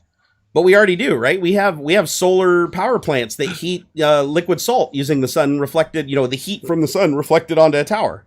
Right. And that can actually store the current. The only thing is, if this was real, the graphene would literally be harvesting the power from something in the environment that it wouldn't diminish away. So just the heat, just literally the existence of heat, not pulling the heat from the environment, but just the existence of the heat would create the potential. Because that's what's causing it to wiggle, essentially. Yeah. So, and think about it, there's a lot of things that wiggle. Like, I can name one thing right now that everybody knows wiggles continuously and never really stops. It's called an atom. Right? I mean, the electrons traveling around the nucleus of an atom, they're hauling ass, man. If you could find a way to harvest that movement is electricity. Which they're saying there's a law that says you can't do that because there's not enough mass there. Like if you put anything in front of it, you just stop it. But I look at that and I'm like, yeah, if you could create a tiny little treadmill that an atom could run on, like a little graphene treadmill that an atom could run on, and you didn't take all of the atom's potential away, you wouldn't have perpetual motion because you'd still eventually slow the atom down to the point where the material would change, right? The speed of the electron would change the state of the material, right? Like the slower it is, the more frozen and solid it is, the higher it is, the more heat it's generating, and the more it's like a gas or a plasma. I believe. I think it's the speed of the electrons around a nucleus that determine that. You correct me if I'm wrong, Chad. I'm not a scientist. I'm not a scientist in this department. Like thermodynamics is. TV. Yeah, I just play one on the internet. But if you think about it, it's like. That could, you could do that. Like if you could figure out how to harvest the motion of an atom, because they're always in motion. Like if an atom's frozen and nothing's moving, the electron would just collapse into the nucleus. Like, right? The orbit of the electron is what's holding it away from the nucleus, right? If you want a larger orbit, you have to go faster. Something like that. Yeah, it's and then the space, that's thermal expansion, right? Yeah. Or some shit like that. But I'm just trying to think of, okay, this is cool that they figured this out, that graphene is, like this little wiggle billy that it likes to do a little wiggle butt, and they kind of figured out how to harvest some power off of it at some microscopic level. But one, they can't violate the rules of thermodynamics, so more study needs to be done here. Like if they start charging the battery, does it diminish the ability for the material to move? That or does like suddenly it's like, does your say like it's your cell phone, like is it going to be wicked cold because it's pulling? The device will be colder because it's using heat from the environment, like, and then does it have to like blow the cold air away from it so that it doesn't slow down its efficiency so it can keep like warming itself? Like, yeah, that'd be kind of weird. At that point, it would just be a thermocouple, though. We already have thermocouples. You can buy thermocouples. As a matter of fact, if you guys have probably used thermocouples and never realized it, so it's in your thermostat, everywhere, your hot water tank. Yep. As a matter of fact, I have my hot, and I know this because I fixed the thermocouple on my hot water heater. My hot water heater stopped working. I'm like, why isn't the gas flowing? And modern hot water heaters, what they do is they put something called a thermocouple on there, and what it does when you heat it up, you can it's like a little metal tube, and when you put a lighter up to it and you heat it up, you get voltage out the other side. Yeah, and it's not a ton of voltage, but it's enough that you can run a tiny little valve. And in fact, I think that's how like your furnace's thermostat basically works, is like it knows how hot it is because of the voltage that's created from the temperature difference. Yep. Yeah, a thermocouple is literally what you're using to take the like this has a thermocouple in it.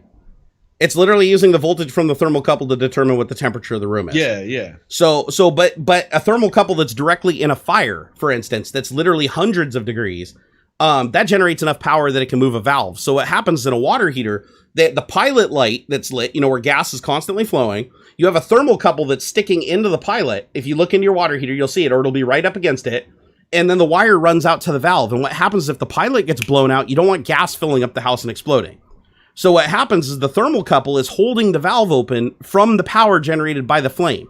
So it's a closed loop. And what happens if anything happens, like say somebody, like a gust of wind goes in there and blows out the pilot light, which is what happened to me, the thermocouple cools down really, really rapidly, and then it closes the valve because it can't hold it open. It's literally using the voltage to hold the valve open. Then if it doesn't detect any heat, it closes and cuts off the gas. Mm. And so that's why if you ever light the pilot heat on a modern water heater, you have to literally like hold the button in for like a minute. Yeah. So like when you start it, because that's holding the valve open with your hand until the thermocouple gets hot enough that it can hold the valve open on its own. So it's really cool shit. It's like a safety feature on all those things. But there's other things that use thermocouples too. Like have you ever seen those fans that people set on top of their wood stoves?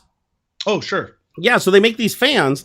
It's just a motor. There's no cable, no power or anything. It's just a fan that you put on the hot surface of your wood-burning fireplace. And the fan will just turn on and start blowing air. And you're like, how is that happening? There's a giant thermocouple in the base of it contacting the steel surface at the top that gets, hundreds and hundreds of degrees. And then it's converting that heat into power, which is then running the fan. And then the fan is cooling the motor so that it doesn't melt from all the heat. So it's a really, really cool system. I've also seen people that you can buy a thermocouple battery. If you're a camper, you probably know what I'm talking about because they do have them at REI. They're stupid expensive and not that efficient. But yeah, Peltier will do the same thing. If you apply heat to one side of a Peltier, it'll generate an electrical current. Huh. So just like if you put power into it, it generates cold, right? It goes the other way. Sure. So, but thermocouples are, they're not super duper efficient, but you can use them for lots of stuff. Like if you look up thermocouple battery on like Amazon, you can buy a thing that you stick in your fire at your, like say you go camping, it's like a little steel rod that you stick in the fire when you start the fire and you just leave it in there. And then it has like a cord coming off of it that's covered in like a heat reflective material.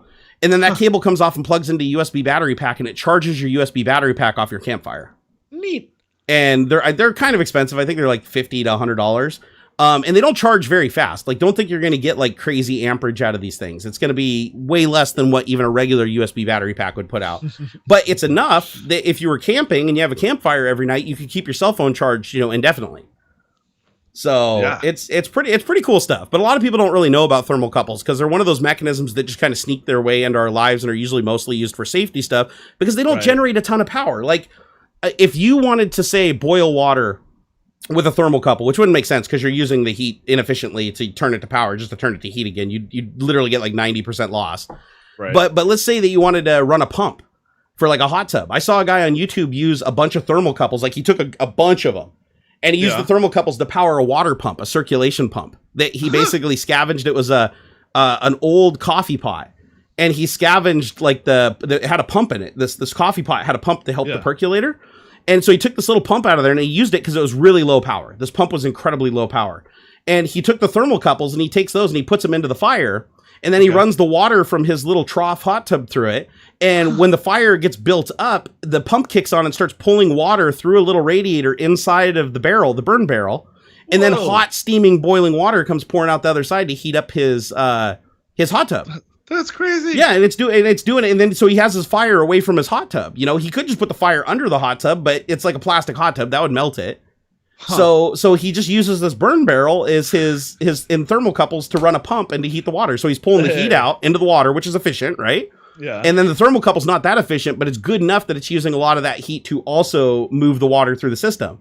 Crazy. So yeah, thermocouples are cool things. You just don't, they're not that efficient. That's why you don't see a lot of people talking about them all the time, but they're really cool. I pulled the one that was broken out of my water heater and I played with it using a lighter and it was broken because I did the test and it was only putting out a third of the voltage it was supposed to. So it didn't have enough to hold the valve open, but you could still clearly see that when you put a fire on it, it would jump up to like, a half a volt.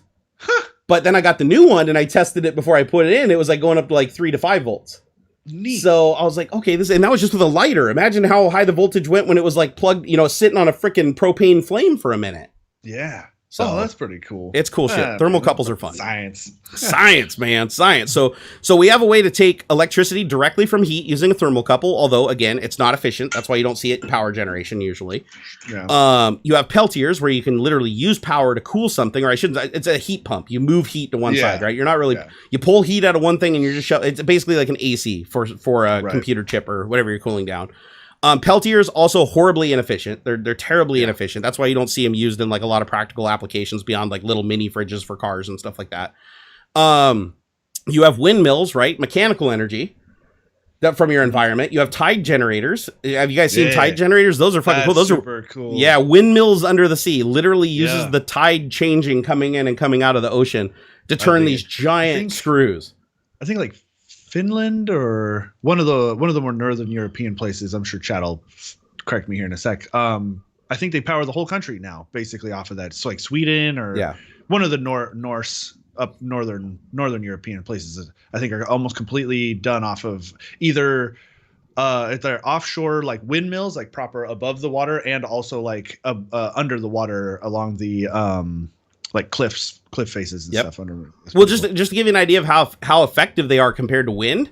And before you ask me, why aren't we using those? They're a lot more expensive because when you put them under salt water, the maintenance on them is ridiculous. Like, like it's still way cheaper to build a windmill, and a windmill will put out more power than the tide generator at peak wind. But the cool thing about the tide generator is the tide goes to slack tide only for a very short period of time. So you're literally getting power through the day, through the night, no matter what, through the seasons, doesn't matter. You're always getting power from it.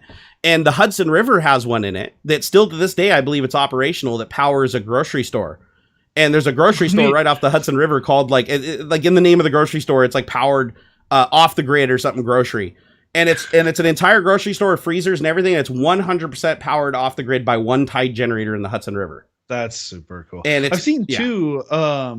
You can get these little bitty ones. It looks like a fan. Basically, and I'm sure it's a little bigger, and it's like for camping and stuff. You like toss it into a creek or whatever. I've seen those. And it's like enough to charge up, a power bank or something like that.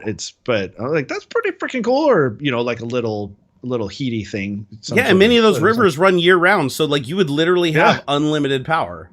It's really cool. As a matter of fact, no, there's a couple of YouTubers that do the off grid life stuff. And they build their own generators that they put on the river. What they do is they just take like an old washer machine and they take the washer machine motor, because if you turn a motor, it basically turns into a generator. It's a very inefficient generator. It's better to take it apart and like rewind it for generating electricity. But they take these things and a washer machine and they cut out the back of the tub in the washer machine. They cut out the bottom of the tub and then they weld a bunch of impellers in it. And then they take that thing and they set it up, like 10 feet up above the water of the river. And then they run like thousands of feet of hose, like upriver. So they go upriver where the river's like 20 feet above where their power station is. Sure. And then they put a collection, they dig out a well and they put in a filter and then they put the pipe on it. And then the gravity feed of the water going into the pipe upstream comes all the way down. It picks up so much velocity, dropping like 20 feet, that when it comes out blasting out, it's like a pressure washer. And then it turns the drum, and they're generating. I watched one guy built one that generated 1,000 watts of power, and I was like, that's a lot. I mean, people have been using water wheels forever, essentially, to basically the same thing. You have water up high, you capture some of that and have it pour down onto something that rotates, and with the appropriate, what is it? Well, you got to have copper pass through a magnetic field, and boom, you have electricity. Yeah, you can literally make power just by wrapping a copper coil. Like I did this with Xander as one of his little experiments. Is just take a copper coil and then take a magnet and stick it in the copper coil and just go like this as fast as you can, and it'll literally light up an LED. Yeah. And I was like, whoa, okay, that's pretty damn cool. A buddy of mine did built this thing where like you hooked it up to a 9-volt battery and it was kind of the other way around. You applied voltage and it would spin the magnet. And we got this bright idea to plug it into the wall. We wired it up to a socket, right? This is how people die. Well, unfortunately, the copper wires he used were too thin to handle 120 volts, so it instantly exploded. The thing just went pop. Yeah. And fried the thing instantly. But the concept was true. The theory little too much flow. Because we wanted to see if we could get the thing like a million RPM or something. We wanted it was little. The thing couldn't have been more than the size of like $50, and we wanted to see how fast the thing would spin. But the voltage was just too high. It blew out the wire instantly. But it was we almost started a fire. When I was a kid, I did something similar where I had one of those Golden Arrow. Remember the Golden Arrow, the little Radio Shack RC car that was really popular back in the day. So I had a Golden Arrow when I was a kid that was a hand-me-down from somebody, and it just stopped working. Like the battery in it died. The steering didn't work anymore, and I couldn't fix it. So I ended up taking it apart because I took everything apart, and I got the motor out of it. And I was like, oh, what would happen if I plugged the motor into the wall? Yeah. So I took a popsicle stick and I poked a hole in the center of it, and I made like blades because I wanted to make a fan, and I stuck it on the shaft. Didn't even like glue it or nothing, just stuck it on the shaft. And I walked over and I was literally holding the case of it. Like I have no idea how the hell I didn't get electrocuted because I'm literally holding the case of the motor, and I've got 2 little wires coming off, and I just jam them into the socket of the wall, and the motor goes, and smoke just starts billowing out of it, and I dropped it, and it pulled itself out of the slot, and then it finally popped the breaker on the house. I think it was a fuse, actually. It finally killed the fuse on the house. And so my dad was like pissed, and my room was just like a smoke cloud. Like that thing literally was just, I turned it into a smoke bomb. Yeah. It must have melted all the varnish off the wires like instantaneously. But it was funny, it never turned. It never turned because the AC voltage, it just shook.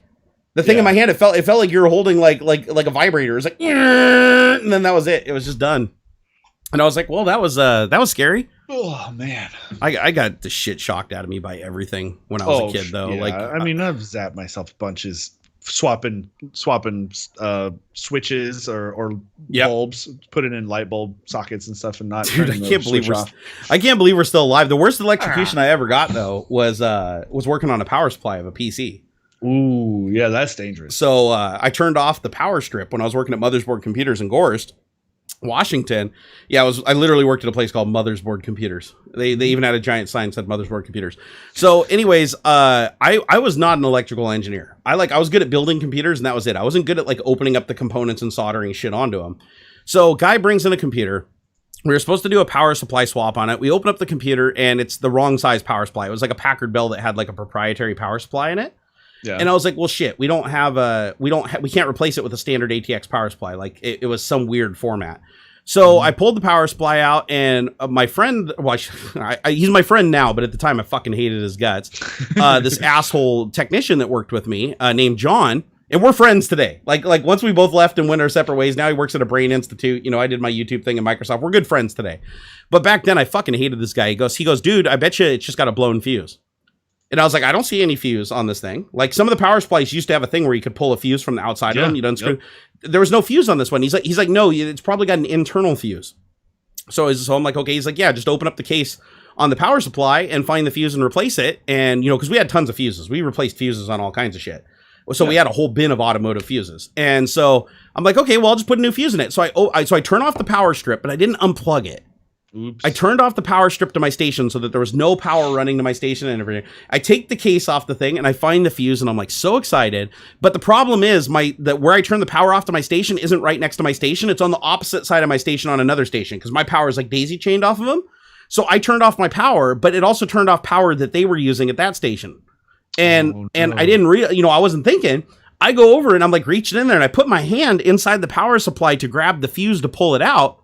And dickhead across the way, John, who knew I was working on a power supply. I don't think he did it on purpose, though. He was like really apologetic after it happened.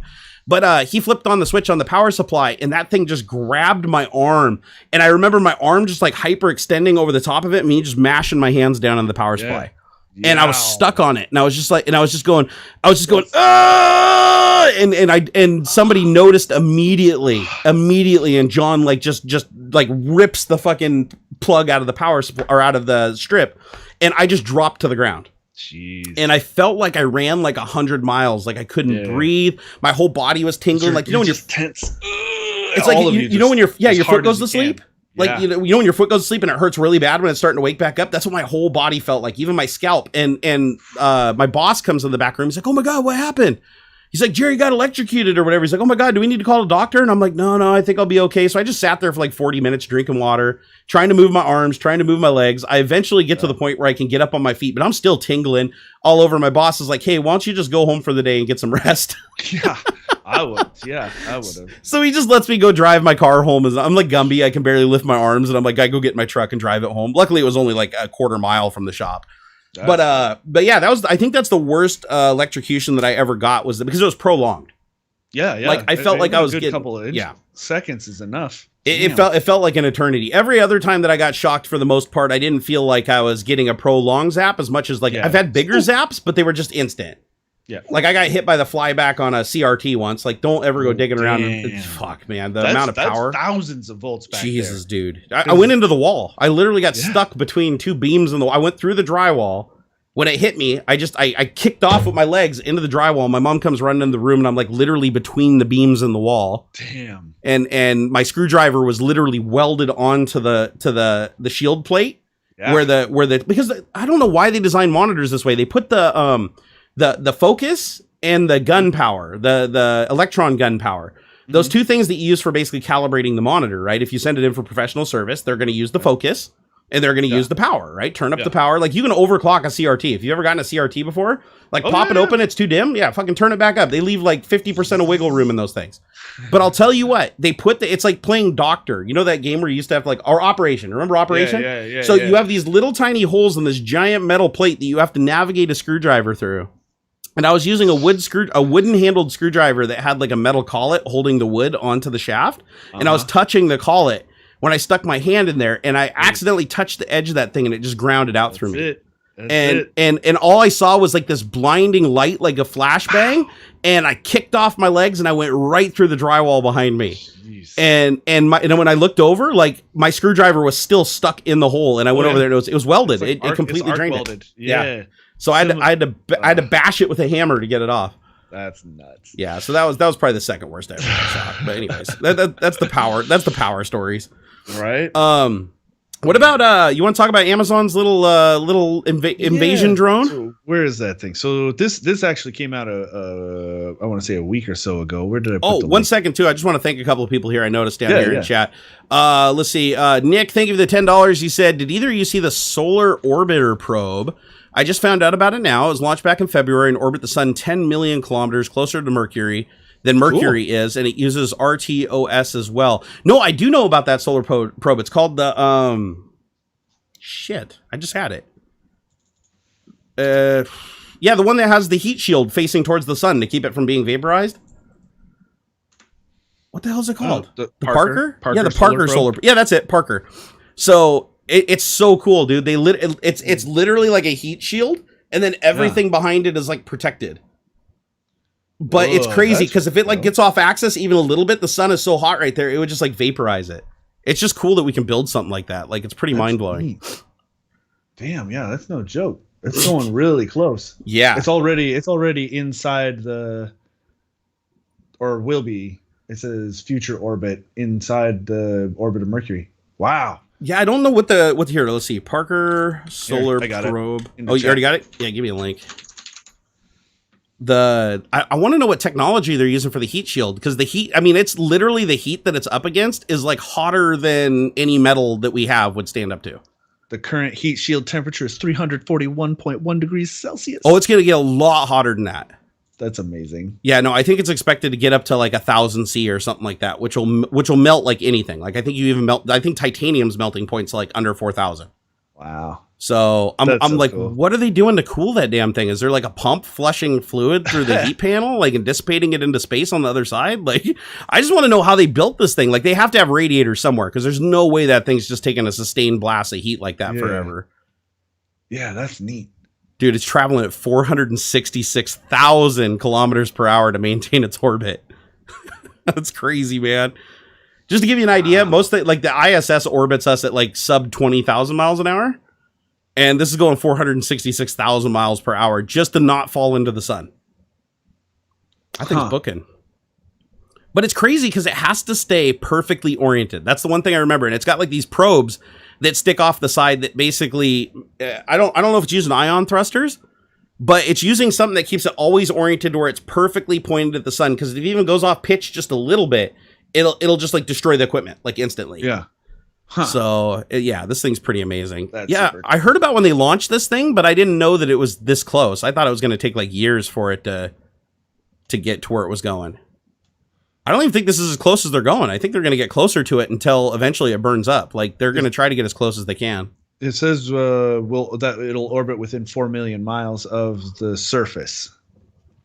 How far is the moon from us? To what is it, like 250,000 miles? So no, not something like that. Something like distance to the moon, 238,900 miles. Okay, so I was close. So this is what, roughly 16 times the distance?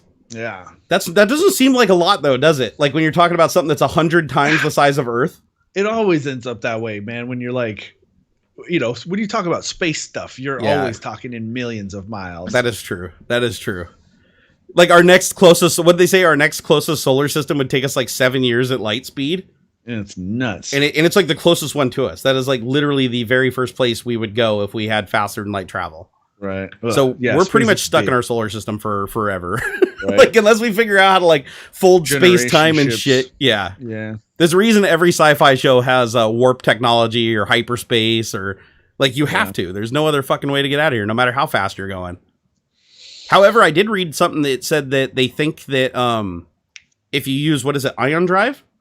There's some talk about that, yeah. Yeah, so ionic propulsion, they're saying that a sustained burst, like it wouldn't be good for like human transport, but if you wanted to send a probe again, like we did with Voyager, we would give it an ion drive and basically give it a renewable electron source. And it would be able to basically accelerate indefinitely up to like 3/4 the speed of light.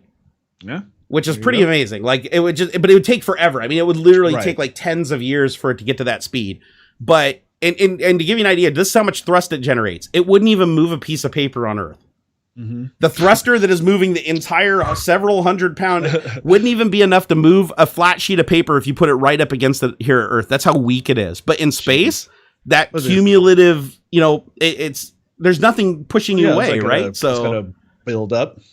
It's just crazy, dude. I can't believe ion drive is like a real thing. Like everything's a real thing now. Like if you think about it, all the shit is. I love how so much, like I've read a lot of older science fiction, like from the 50s and stuff. And it blows my mind, even looking further back, how much science fiction turned out to be true. Yeah. It like blows my mind. Like warp drive, right? Warp drive isn't necessarily a thing, right? But the theory has been developed though, a working theory. There's plenty of evidence to show that like a strong enough magnetic field could press on the fabric of space-time, and you're it's like basically you're constantly falling forward, and it wouldn't even take much of a it wouldn't even be a very strong magnetic field to do it, or like shields, right? Like a shield for your vehicle. Again, a strong enough magnetic field will shunt most things away from your very fast vehicle, because there's always like, oh well, how come micrometeorites don't tear things into shreds and stuff? It doesn't take a whole lot to and it would just fold away from you. Whoosh, whoosh. I actually saw a shield demo on YouTube where they used it was a little different than how it works on Star Trek, but still the same kind of premise. Yeah. And what it would do is it would take a shield gas like xenon or something like that, and it would basically project like a xenon mist and then charge it with like a shitload of electricity, and it would basically cause it to like shift into a plasma state. And then that plasma state basically would just incinerate anything coming in, even a bullet at like, crazy velocity. Like it would just incinerate it, right? It would become like a barrier of heat. And you basically are just feeding into this thing and creating a plasma that envelops you. And as long as the plasma doesn't touch you, but it's a bubble around you, anything that touches the plasma gets destroyed. Right. So basically it gets burned up into plasma itself. So you'd basically have incoming plasma you'd have to deal with, but that's better than a projectile traveling at like, quarter light speed. Right. But yeah, so I've seen shields, I've seen replicators, right? We have 3D printers in our homes now. Yep. Like even the original Star Treks did shit where it took a while for it to be made, And there's nothing to say that like we couldn't rearrange atoms with an appropriate amount of energy. Yeah. That you could essentially 3D print anything, You could. So, yeah. They 3D print steaks. It's crazy. They've already figured out how to clone a steak. They've done it. I even tasted it when I was at a maker fair once. So the 3D printed. I mean, I remember, geez, man, this was like early 2000s or something, that they had jimmied an inkjet printer, and they had printed viable heart cells. Yeah. Like it was like a little, like a pad like this big or something, and they could apply electricity to it, and it tried to beat. I saw that. Yeah. And like it was they had fiddled it with an off the shelf inkjet printer. Yeah, I've seen the one where they also grew the human ear. Did you see that one? Oh, on the back of the mouse? Yeah. That was like 1997. So no, but they did another one with a 3D printed lattice. No shit. So what you do is you 3D print using this biological material that's basically food for cells, right? It's basically just like, enzymes and stuff like that. What cells need to split. Yeah. And then you basically take the cells from the person's like ear, their healthy ear, and then you take that and you introduce it in, and then that cell basically will keep multiplying, but it stays connected to the lattice close to the food. Yeah. So it takes on the shape of the ear, not perfectly, but the material grows out from the food source and tries to stay as close to the food source as possible. And then once the ear is fully grown and it consumes the whole food source, you have a flexible ear that can be sewn onto the person, and they won't reject it because it's literally their DNA. It's exactly, there's no rejection. That's so cool. And I'm like, if they, an ear is a pretty easy thing, but you got to start somewhere, right? Right. And they're saying kidneys should be possible using stem cells. Sure. So food, we're already like, the 3D printed steak, they literally 3D printed both. They grew the steak from cloned cells. And then they did another one where they basically just created this protein slurry that was basically like ground up cow. It's so weird. and it literally like, but it's not a real cow. It's like, it is fake meat, but it has all the properties of meat. It's like those fake burgers, but then they'd print a steak and then you'd put the steak and like give it grill marks and it kind of looked like a steak. That's wow. So we have replicators. We have rudimentary shields. We have ion drives, right? From like Star Wars, right? Sure. Or like impulse drive. Sublight. Yep. Sublight drives. Let's see. What else have we figured out? Oh, the warp thing. That's the quantum mechanics. That's something that was kind of a Star Trek-y thing back then. Oh man, I don't know. Hell, just as something as simple as a communicator. Your cell phone. Yeah. Is what we're doing now is a little complicated and has essentially been available since broadcast television, but like, I can talk to literally anyone on the planet. Hell, I could talk to people off the planet and in essentially real time, no problem. Oh, and Jason Fry said, don't forget the guy that grew the dick on his arm. Remember that? Sure. By the way, if you're watching The Boys, watch last week's episode. I won't go into the details, but it does involve a wiener. So just go watch it. It's well worth the watch. Somebody said this week's episode's even worse. I don't know how it could get worse. Huh. I genuinely don't.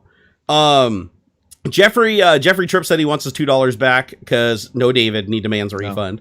No refunds. He was joking. No refunds. Hey, Brett, what's up, man? Brett Nordquist in the house. Thank you for the $10 to donating to a couple of my favorite streamers. Stay safe. I work with that guy. I know Brett. Cool. He's good people. We love Brett here. Yeah. Dave, thank you for the £5. He said, "Hey, Jerry and Ox, hope all is good. Just wanted to say, hey, while listening to the stream while playing Destiny 2. Oh, we're the backdrop for Destiny 2. Well, here, let's give him some badass music in case he's in a fight. Be like,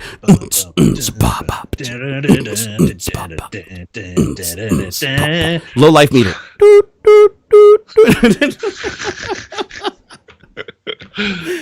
Hey, you guys make requests anytime you want. We can make music. There you go. Hey, Nick, thank you for that $10. Appreciate it. And I think I'm caught up. We really do appreciate the super chats, guys. They keep us going. It's a very nice thing. Let's see. What do we got? What is that next topic? The privacy thing. We kind of got off that one a little bit. The drone. The security camera drone by this Amazon. One creeps me out because I don't know how the R&D team didn't realize how like wildly inappropriate this is going to be. It's so I guess the gist is Amazon's Ring, that's their sort of like smart home arm. Yeah. They have this drone camera that's supposed to like fly around your house. Yeah. Essentially keeping an eye on everything. I thought it was an onion thing when I first saw it. And it's a weird sort of middle, or I don't know. I don't see how it's much different than having like security cameras in your house, right? It's just this thing just kind of flies around. Here's the thing, though, is you can put you know where your security cameras are in your house, so you know to not go walking naked around your living room if you have security cameras out there. You can point them at just interior surfaces that are like openings, like where they're not pointing into the physical room. You control where they look. When you have a drone camera, it's like you could have somebody hack that, and they can now physically move that camera like around your house and case it. I think that's partly too, right? It's supposed to like patrol, but also there have been a number of disturbing like news pieces on how Ring and Amazon in general work hand in hand with your local police department without informing you, without they basically will bend over for the cops. Yeah, Ring got busted for that. They literally had to add an option to their software for the Ring doorbell. Yeah. Because they were just giving all of the information from all the cameras like through a portal to cops, and that portal got hacked, and people were like using it to fuck with people and talk through their cameras and shit. And so they have to add an option now that's still, I believe, on by default. You have to go in on your Ring settings and say do not share, disable community share. Yeah. There's an option called community share. You don't want that on if you value your privacy. It's crazy though. Is like, so I don't know, man. It's like, it's creepy. Is it seems similar to like the car alarms, right? Like for one, nobody gives a fuck if your car alarm goes off. It's mostly for your own sake. Yeah, we're desensitized. You're probably not in a position to react to your car alarm to save your car from either A, being broken into, or B, being stolen completely. So I feel like this is similar. Like if you get broken into, so you'll have, unless they swipe the fucking camera, smack it out of the air and take it with them. It didn't look like you couldn't blow it up with a good strike either. It doesn't look like the most durable thing ever built. Yeah. And is it smart enough? Is it going to be smart enough to like follow the intruder and get a good picture of them? Here's a paragraph from the article that I linked. Is like, in the unlikely case a burglary is in progress, will a camera equipped drone change the outcome? Will it be a more effective deterrent than, say, an alarm, or significantly more likely to identify the intruder than a couple of indoor or outdoor smart cameras strategically aimed at points of entry? The answer to both is likely no. And so it's like, it is kind of weird. What about the pros and cons though? Let's run down the list of just pros and cons in this situation. If you broke into a house, let's try to pretend we're just evil shitbag burglars that don't just steal money from people on YouTube. We actually break into houses. Do you think that would be a deterrent to a burglar if he opened the door and a little fucking like even if it was tiny, just a little drone goes whee, and like takes off and starts like flying around him and shit? Yeah. Like, do you think he'd like panic and run, or do you think he'd be lols and just start throwing shit at it or steal it and put it in his bag and go sell it? And yeah, that's it. Yeah, right. It's like, I don't know. I don't either, because I can see both situations totally being like realistic. Plus it's like, I feel like the pro is very, very tiny. You essentially, the pro here for me at least is, instead of having multiple cameras, you have one camera for one price, and it watches it patrols when you tell it to, and it'll basically scout your place. And I can't imagine the flight time's good on it. Like, I have to imagine that even if like somebody was intruding, if it followed them, it wouldn't be able to follow them for very long before it'd have to go back and charge. I mean, yeah, what's the best battery life on any professional drone right now with a camera? Like about 28 minutes. Yeah. So what good is that? Like, and this isn't going to get 28 minutes. 28 minutes is for a big one that has a lot of payload to carry a lot of battery. Yeah. Because there's this weird there's a what do they call it, where things don't scale proportionately. Like if you make something really small, it can't generate enough thrust, so the battery weight has to be a lot less, right? But if you make something bigger, you eventually hit the point where you have the highest efficiency you can get, where you can put the heviest battery possible and have the most energy dense thing. And that's like a DJI Phantom, for instance, right? Man. I think the best one can fly like 28 minutes on a charge.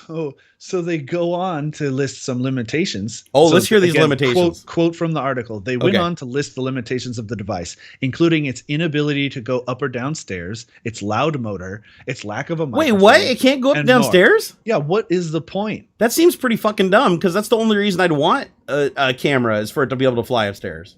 And then, of course, the cooperation with the police. Ring receives and responds to legally binding law enforcement requests for user information on a regular basis, but the company will not disclose video recordings without customer consent unless necessary to comply with the law, or there is an emergency involving danger of death or serious injury.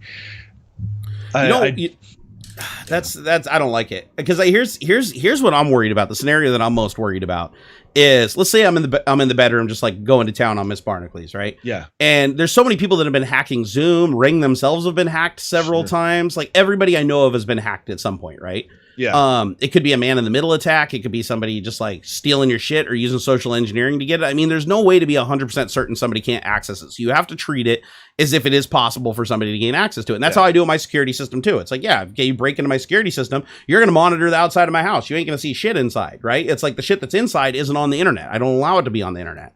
So, you know, the way that you set up things like that, you control them. But with this is like a Ring device that is an internet connected device that you cannot use off the internet.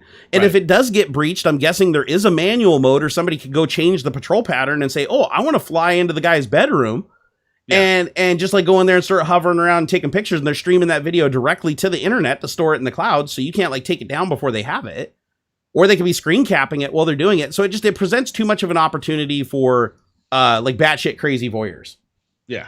And you know, and I don't get paid for that shit when they upload it. So it's like, you know, I don't want them doing that. Huh. And then the thing is, let's say it has restrictions. Like, let's say they built in a software feature where it's like you could restrict where it could fly. Like literally say you only get to fly and point camera in this direction. Well, if somebody can compromise that device remotely, you need to make sure that that feature is only accessible from like directly phone Bluetooth to the device. Right. Because otherwise they're just going to go in and reset it, right? Yeah. Number one thing people do when they're hack your routers. And I tell people to check this all the time because this is a real thing. If you notice, if you go into your router logs, you'll see literally tens to hundreds of connections a day that you will not recognize. Right. And what they are is they're people trying to connect to your router externally, because a lot of routers enable WAN level access, so you can reach them from the internet. Right. And they go through a service that, you know, like what is it, Linksys or whatever. You can do like, you know, the name of your router.linksys.com. And you set that up with your router, and then you log in. And if somebody figures out your password or they use an exploit to break into your router, the very first thing they do is they reset your router. Right. And then they change the password so you can't get back into it. So if you try to log into your router and your password doesn't work, your router's compromised. Once they do that, they can set the DMZ or route any traffic inside of your network that they want. And now they can literally physically access any device. Wow. So that's like the number one hack that bot networks use. They compromise the router usually before they even go for an LOT device or an IoT device. Sorry. Yeah. This is weird. How are you guys doing? We're doing good. I think we're doing good.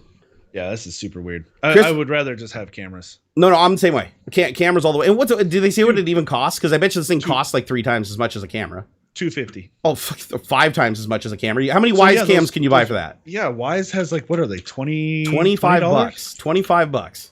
So 4 for $100. That'd be 8. Yeah. Yeah, you buy 10 Wise cams for the price of one of those. You could have 10 cameras. That's more than your whole house. Yeah, and that's wireless. Work with an app on your phone.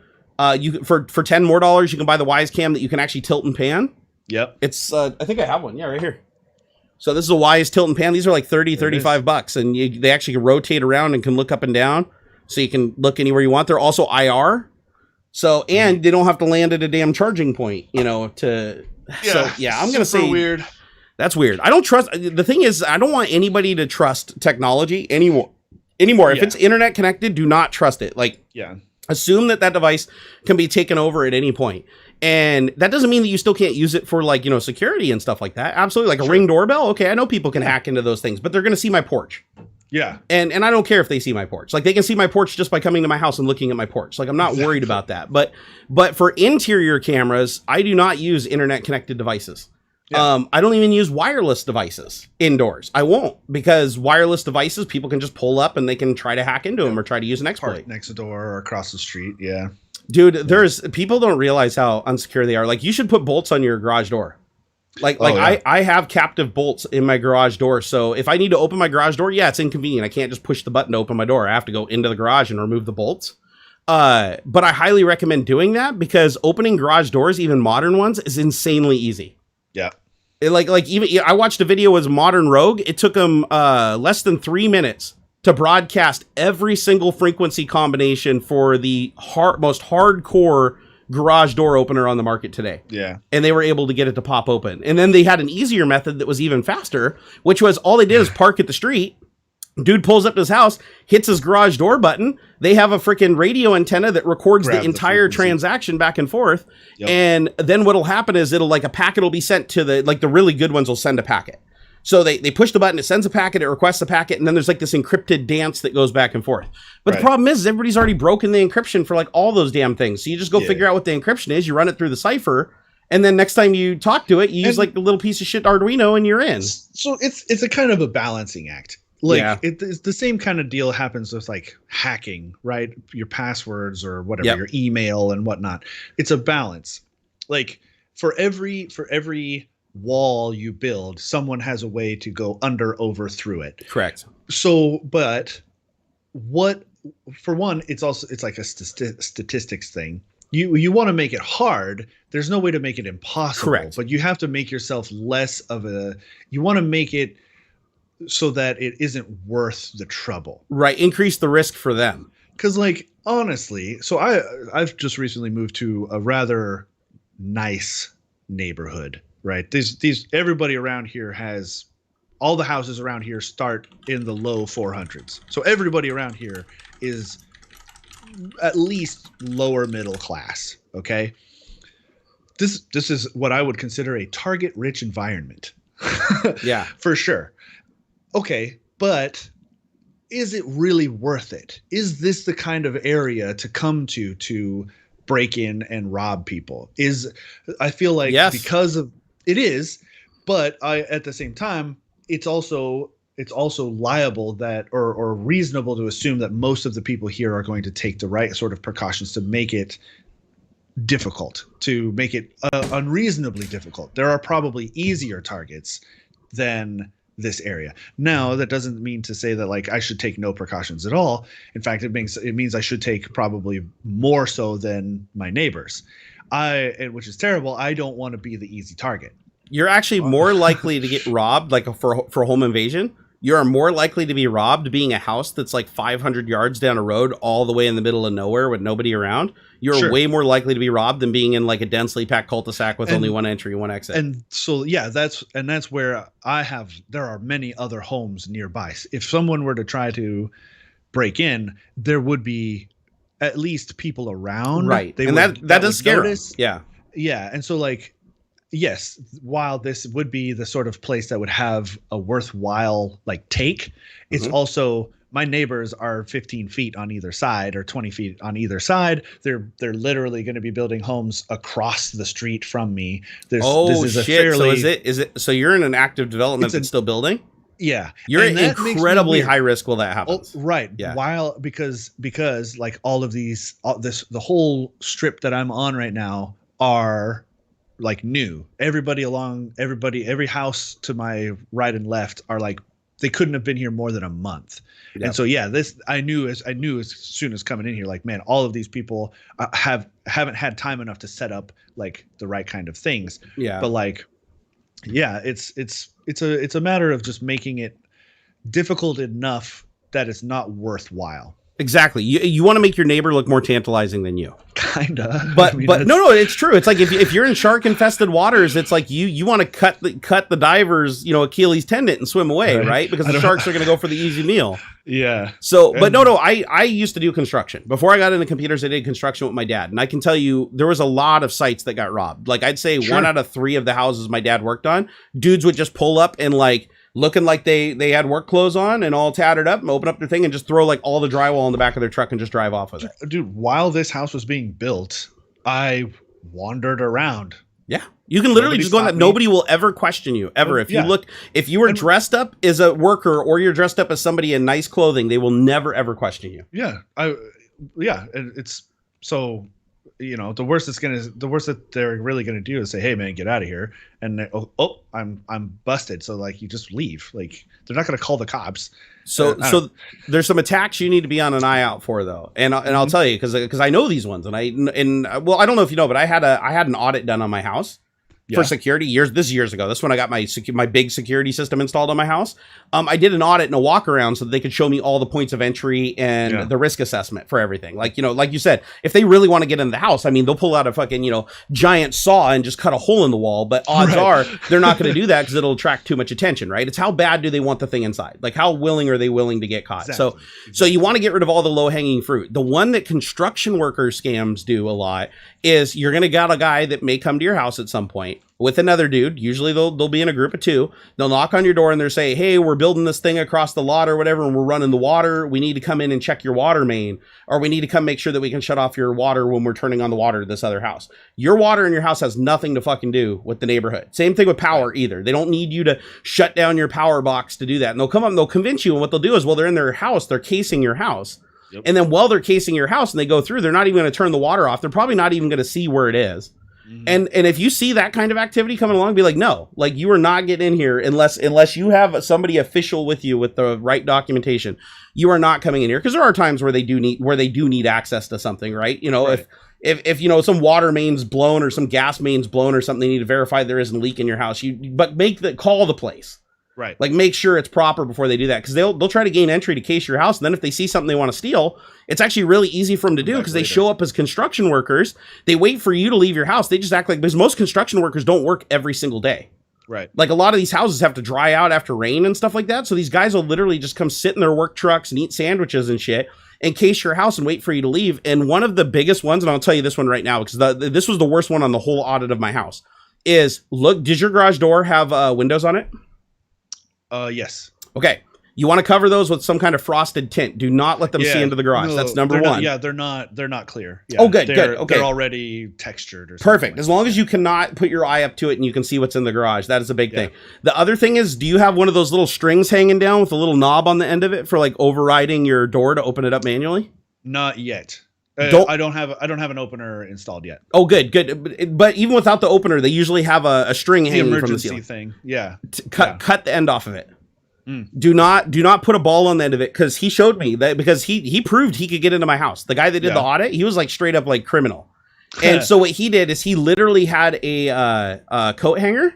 Yeah. And he just took the coat hanger, opened it up, and he just jammed it between the edge of the top of the door and the seal. Uh-huh.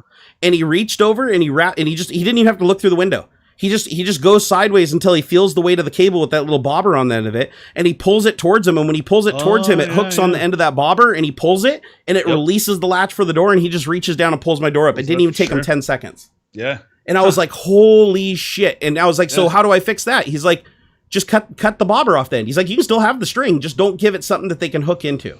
That makes sense. So he literally walked over there. He had his knife. He literally pulled it out and he just like cut the bobber off the end of my thing. And I was like, okay. And he's like, now, and the next thing is, he said, put bolts in the doors when I'm not home. Yeah. So like, if I'm not going to be, if not necessarily while I'm sleeping, but you know, there's a big thing that chunks into the frame of it. Perfect. That's what you want. That's exactly what you want. Good. Yeah. And make sure that that's like engaged when you're not around. Yeah. Because the garage door, a lot of people don't say this because they're like, oh, the first thing they'll do is they'll try to go on the front door. Because the best way to not get any kind of attention from the neighborhood is they go in through the front door. If somebody sees just a stranger walk up and just open your door and walk in, they're going to assume that you're a friend and you have a key. Right. So if you forget to lock your door, they just walk in. If it's somebody that can walk up and use something called a bump key, or the other one, it's like not a shim. There's another attack you can do where you basically stick something in the locking mechanism. You shake all the pins into place. Oh, sure. And you can open the door, and a lot of locks are susceptible to that. Yep. Raking, that's so if they have two guys and they walk up there and they can do that fast enough, it just looks like they're putting a key in and they're turning it and they go in the house. And if people see the door open, they don't think that it's a break-in. Yep. And so that's the other thing. The other one is put in a fake line for your alarm system. So your telephone cables on the outside of your house that are going into the ground, they'll try to cut those to take out your alarm. So make sure that your alarm system has a cellular backup. That's number one, which can be jammed, by the way. Sure. But the number one thing they'll try to do is to defeat an alarm is they'll just cut the cables for the telephone line. Huh. And so what you do is you just literally take the cables for the telephone line, you run them alongside with the power, because you can't cut the power to the house. That's too dangerous to them, right? 200 kilowatts coming in from the main is gonna kill you. So you run the telco wires down through that pipe, and then you just leave the other one as a dummy. Huh. And so when they cut through the pipe, there's just nothing in it, and they think they cut the lines. And then when they open the door, they trip the alarm. It scares them and they run away. So there's all kinds of little things that you can do to combat these guys. But the number one thing is to make sure that they know your house is Fort Knox. Like, people are like, oh no, you want to hide all that. You don't want to advertise that. No, you want your house to literally have like signs everywhere. Yeah. I have cameras. This premises is monitored. This, that. Like, make sure you have that shit everywhere, because they're not even going to bother at that point. So unless they really, really, really want to go in badly. And also look like you're armed to the teeth. Like, literally, like, make your porch look like a guy that like just got like 5 deers, and you'll be fine. I have to go. No worries, man. So because it is my lady's birthday, and also we're celebrating our anniversary, which was on the 27th. Oh so shit, man! So I think it was the 27th. You got to go manscape and do your manly duties. Yeah. So I will have to say adios. That's perfectly fine, for sir. Today. I know we kind of missed a couple of our topics because of, well, we always do. Well, no worries. I mean, it was 45 minutes of setup, so it doesn't matter. Yeah. So we'll touch on some other stuff. But yeah, I have a she might be listening or watching right now. So you can feel her presence. Nice evening planned. So all right, well, you go have a wonderful time. It's good to have you back, man. We'll see you again next week, Saturday, absolutely. Same bat time, same bat place. And guys, yes. I will be streaming later on Twitch. I decided because tomorrow I have to watch my kiddo. So I'll go ahead and do a stream at 3 p.m. over on Twitch TV/Barnacules. So you guys can all take a little 2-hour break and find me over there. I'll be coming back to Twitch here pretty soon as well. I gotta figure out a schedule that works with everything, but I have it all set up. I have good internet and all that stuff, and so now that all the audio stuff is worked out and all that jazz. So. We got the shit, bro. We got the shit. All right, go have yourself a wonderful time, man. All right, thanks, man. I will talk to you later. Okay, bye. Bye. And then let me see if I can switch my scene. Hold on here. Do I got a scene that's just me? I don't know. Let me see. Oh, you're still here. I thought you left. Yeah. Okay. All right, I'm out. Bye. All right, later. Bye. Okay, hold on. I got to figure out how to switch scenes. I'll hang around for a few more minutes. But then I want to go have some lunch and rest up for the afternoon stream since I'm dual wielding streams today. Just FYI though, the Twitch stream is a little bit more crazy. If you guys haven't watched my Twitch stream before, this is tame by example. Oh, there's the button I'm looking for. All right, did that work?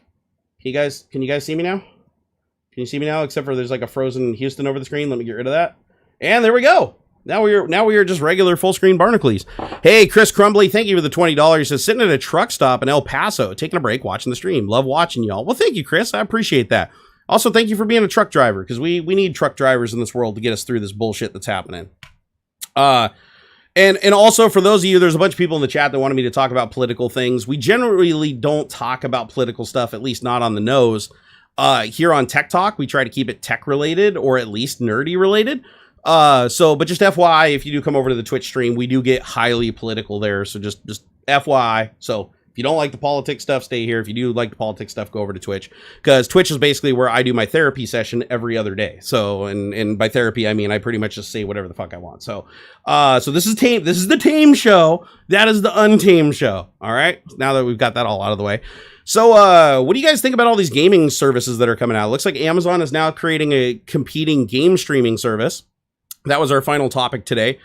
And it's a little concerning that so many companies are creating these cloud gaming services when really they haven't fixed the fundamental problems with them. So there's still lag. It doesn't matter how good your internet connection is. There's still anything under 20 milliseconds is easily noticed by anybody. And honestly, some people notice it even down to like 5 milliseconds. There's still people that can see that and feel that. It's like some people can't even handle wireless controller. Randall Flag, I don't talk about that anymore on here. Just FYI, am I okay? No, not by a long shot. not by a long shot, buddy. That is my answer for you, but I don't talk about that anymore publicly because it's just too much of a vitriol subject, and people, doesn't matter which direction I go or how I do, people just get really mad. So yeah, no, don't feel bad. No, don't even feel bad. You guys are very, very well. I'm not going to be that guy. But I talk about a little bit more over on Twitch, and I mostly keep it on Patreon where I talk about stuff like that. But we're talking about my weight specifically. I don't talk about it because 1, it's a sore subject. 2, there's not a whole hell of a lot I can do about it right now. And 3, people don't understand there's not a whole hell of a lot about it I can do right now because they're not me and they don't know what's going on. So because of that, it just becomes this cyclical pain in my ass. So in that case, I genuinely just ignore it for the most part, unless I'm in company that is trustworthy. Like on Patreon, my patrons don't give me shit about it. Like I can talk to great deals and, cry my eyes out for hours. And they're sympathetic to the cause, but you'd be surprised on YouTube live streaming and on Twitch. Oh my God, the amount of people that just, literally, they don't care about me. They don't care about my weight. They don't care about my health. They just want to see me, die. And they try to do everything in their power to try to accelerate that process. And that gets old. It just gets old. I mean, no matter how mentally prepared you are for things, that it doesn't make it any less painful. It really doesn't. And I'm one of those people where it's like I've always been straight up with you guys, like about everything. I literally talk to you about everything, especially over on Twitch, right? I'm very open book over there about everything. The medications I take, my medical problems, the works, right? Mental issues. And I do that because I don't want anybody to ever see me as a role model or anything like that. I just want to see I'm a flawed human being like everybody else, and I try to advertise that. If I'm not advertising that, I'm not doing what I would consider my job. Hey, what's up, Miss Liz? Did Miss Liz show up? Oh, there she is. Lucky I didn't see it first. He would have been timed out. Oh, no need. Miss Liz, he wasn't meaning to be rude. He actually didn't even really post the question mean. But yeah, we generally do time out people that talk about that. Just for my own benefit, so that I don't even have to see it and have to address it. But, you know, it's been a while, so I figured I'd address it. Shit, I'm not even an athlete mentally, man. I have a hard time walking. So, and it's not my weight. It's not my weight. The weight, unfortunately, is a symptom of it. But I have a hard time walking, and that's been really making me salty lately. Because I used to be able to, even being a big guy like myself, you know, geez, I was carrying more weight than what I weigh today. And I hiked up a mountain not even, 2 years ago. And I can't do that stuff anymore. Like, I try to walk around my house, and it's like my nerve and my back has gotten so bad with the discs calcifying and the bone spur that it's to the point now where it's like when I walk, I'll just literally Charlie horse a muscle on one side of my back, and then it reefs me over, and then a bunch of my discs get jacked up. And it's happened literally like 3 times in the last week. And it's getting to the point now where it's like, I don't really know what to do. So I'm going to see my doctor, not for weight loss or anything like that. I'm going to see my doctor on Monday, to talk about the increased problems with my back, to have a plan for imaging for my back and see if I can get another surgical consult to see if they're going to go in there and hack on me. But yeah, that's why you guys haven't seen the electric bike video. Like, even riding the electric bike has been really, really difficult for me. So it's literally sitting up in bed. I cannot get comfortable. Like, it's to the point now where it's like, there is no way for me to get comfortable. I just tolerate it and just keep moving around and shifting my weight, to make it best I can. But it's a nerve issue, and there's not a lot you can do about nerve issues. These kind of nerve issues anyways. And that's the frustrating thing about it. It's like medication worked for about 12 years, but now we're reaching the point where medication doesn't really work anymore. It still helps. Like, I've tried going completely with no medication, and that's an absolute nightmare. Like, not only can I not do anything, I have like no quality of life and I can't sleep, but it still sucks.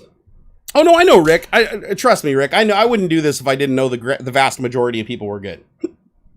Like, it's just the bad ones tend to be a little louder than I care for. But I'm not going to sit here and be that guy that's like, oh, it doesn't affect me. None of this affects me. I don't give a shit. No, it absolutely does affect me. Of course it does. I'm a human being just like the person that's dishing it out. It's like, ask yourself why you're abusing me and trying to hurt me, and you'll get the same answer. Like, as the reason you're doing it is like the reason I feel the way I do when I'm taking it. It's like, we're both a product of abusive environments. Yours just made you the predator, and I just am the victim. And, it is what it is. That being said, though, I do therapy every 2 weeks. Talk therapy, absolutely amazing, especially with everything going on with COVID and the virus. I couldn't recommend it more. It's also great for couples therapy. My wife and I do it both individually, and we do it as a couple. It is a fantastic instrument because, of course, everybody being locked up a lot more with their significant others and everything. I have a tendency to drive my wife a little bit crazy, as you might imagine. And so, that therapy really, really helps us like reset everything. And it's been like life altering. So it's really an amazing thing. So I'm 100% like pro therapy at least talk therapy. Now, maybe not every type of therapy, but talk therapy, very, very good. Electrotherapy, probably not the greatest. No worries, man. No worries, Randall. It's all good. I could tell that you weren't one of the asshole ones. That's why I responded. I just generally get the comments like, people will just like coming off of, YouTube and just be like, oh my God, you're so fat, you're going to die. And it's like, well, yeah, I know we're all going to die. I'm just going to die sooner than you. But, you really don't know why. Like, understand, like, people are like, what do you mean it's a symptom? Like, just stop eating and you'll lose weight. And it's like, yes, but I did. I lost a ton of weight, and it actually really, really fucked up my joints because the way my back is, it turns out that actually being a little bit on the heavier side actually helps things. With the pain, not being this heavy though. I would like to lose about 40 pounds, like minimum. But at the same time, it's like I've tried to let the public tell me what to do so many times. And, you know, I lost, 80, 90 pounds, like from where I'm at to where I was last year. And the reason I gained back so much weight is because I did so much irreparable damage to my nerves and my joints doing the keto diet, which I thought the keto diet was like the most amazing thing ever. Like I've never seen results like that before with any other lifestyle change. And it was a pretty easy diet to follow, all things considered. But the long-term effects of it, not for me, it changes for different people, right? But because I have a high uric acid, it kind of caught us by surprise and started eroding away my joints and stuff like that. And it caused a lot of irreparable damage. The other thing that sucked was I got the blood clot surgery, the thrombosis on my chest. I have one rib that's sticking up there and jamming in my blood return flow from my arm here, and it was making my arm turn purple. And this is when I was way lighter too. This was like, I'm heavy now. I was like 60 pounds, more than 60 pounds lighter when this was all discovered. They did the surgery. They ended up damaging nerves in my arm. The blood flow never did return properly. So they had to put me on blood thinners and I had to take shots in my stomach every day for like 2 months. Then I had to switch to another drug called Levinox that I was on for a long time, a blood thinner, where if I just bumped my head on something, I had to go to the hospital. It was stupid. But finally I got to the point where I've got, you know, a lot of my arm control back, a lot of my hand control back, but it's still really stiff and doesn't work like it used to. It affects my typing speed. It affects my ability to play games. So if you're wondering why I've been salty for, you know, saltier than I was, say, even last year, a lot of that just comes down to, you know, I lost a lot of functionality in a little period of time because of some bumblefuckery that happened medically and because of just genetic problems. And that's the problem, is who do you be mad at for genetic problems? Like, I can't be mad at my parents and be like, oh my God, why did your DNA mix together and give me a bum spine? You know, it's like, I can't do that. So it sucks. But you know, and this is a really played out phrase, but it is what it is. I have to learn to live with my capability at whatever time it is, right? I'd imagine that, you know, people, you know, struggle with this later in life, usually, like, you know, 60, when they figure out they can't run a marathon anymore because their hips all fucked up. I've kind of hit that point where it's like, I just have to accept that I have limited abilities and I have to work within those limitations. However, that doesn't mean that I can't make my life better than it is right now. It doesn't mean that I can't have improvements. It doesn't mean that I can't, you know, try to strive to fix things or live with them. But that starts becoming the mental game, right? And I'm learning how to play the mental game right now, which, as you imagine, this is not the best time to learn how to play the mental game. It really isn't. Hey, Loke, what's up, dude? All I can say is keep fighting. I will never, ever stop fighting. The one nice thing though is Loke, is you don't got to worry about my heart.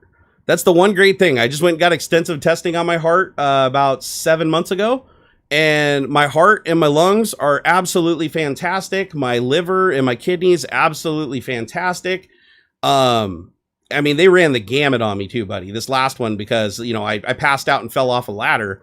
And so they were really concerned about that. So they ran a whole gamut of tests and they said, yeah, surprisingly, all my organs are fantastic. They're not even at the deterioration level that they would expect for somebody who's 40 years old.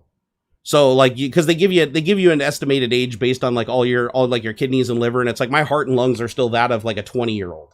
So, which blows my mind because I didn't expect that. Because I do have blood oxygenation issues, but those actually come more from the medications that I have to take and limited activity. So luckily most of my problems are skeletal. So nerves and bone spurs and calcified discs and malformed discs. That's where most of my problems come from. And that shit's like really hard to fix. But then again, it's not life threatening. I mean, it's quality of life threatening and there's side effects that can become life threatening from it.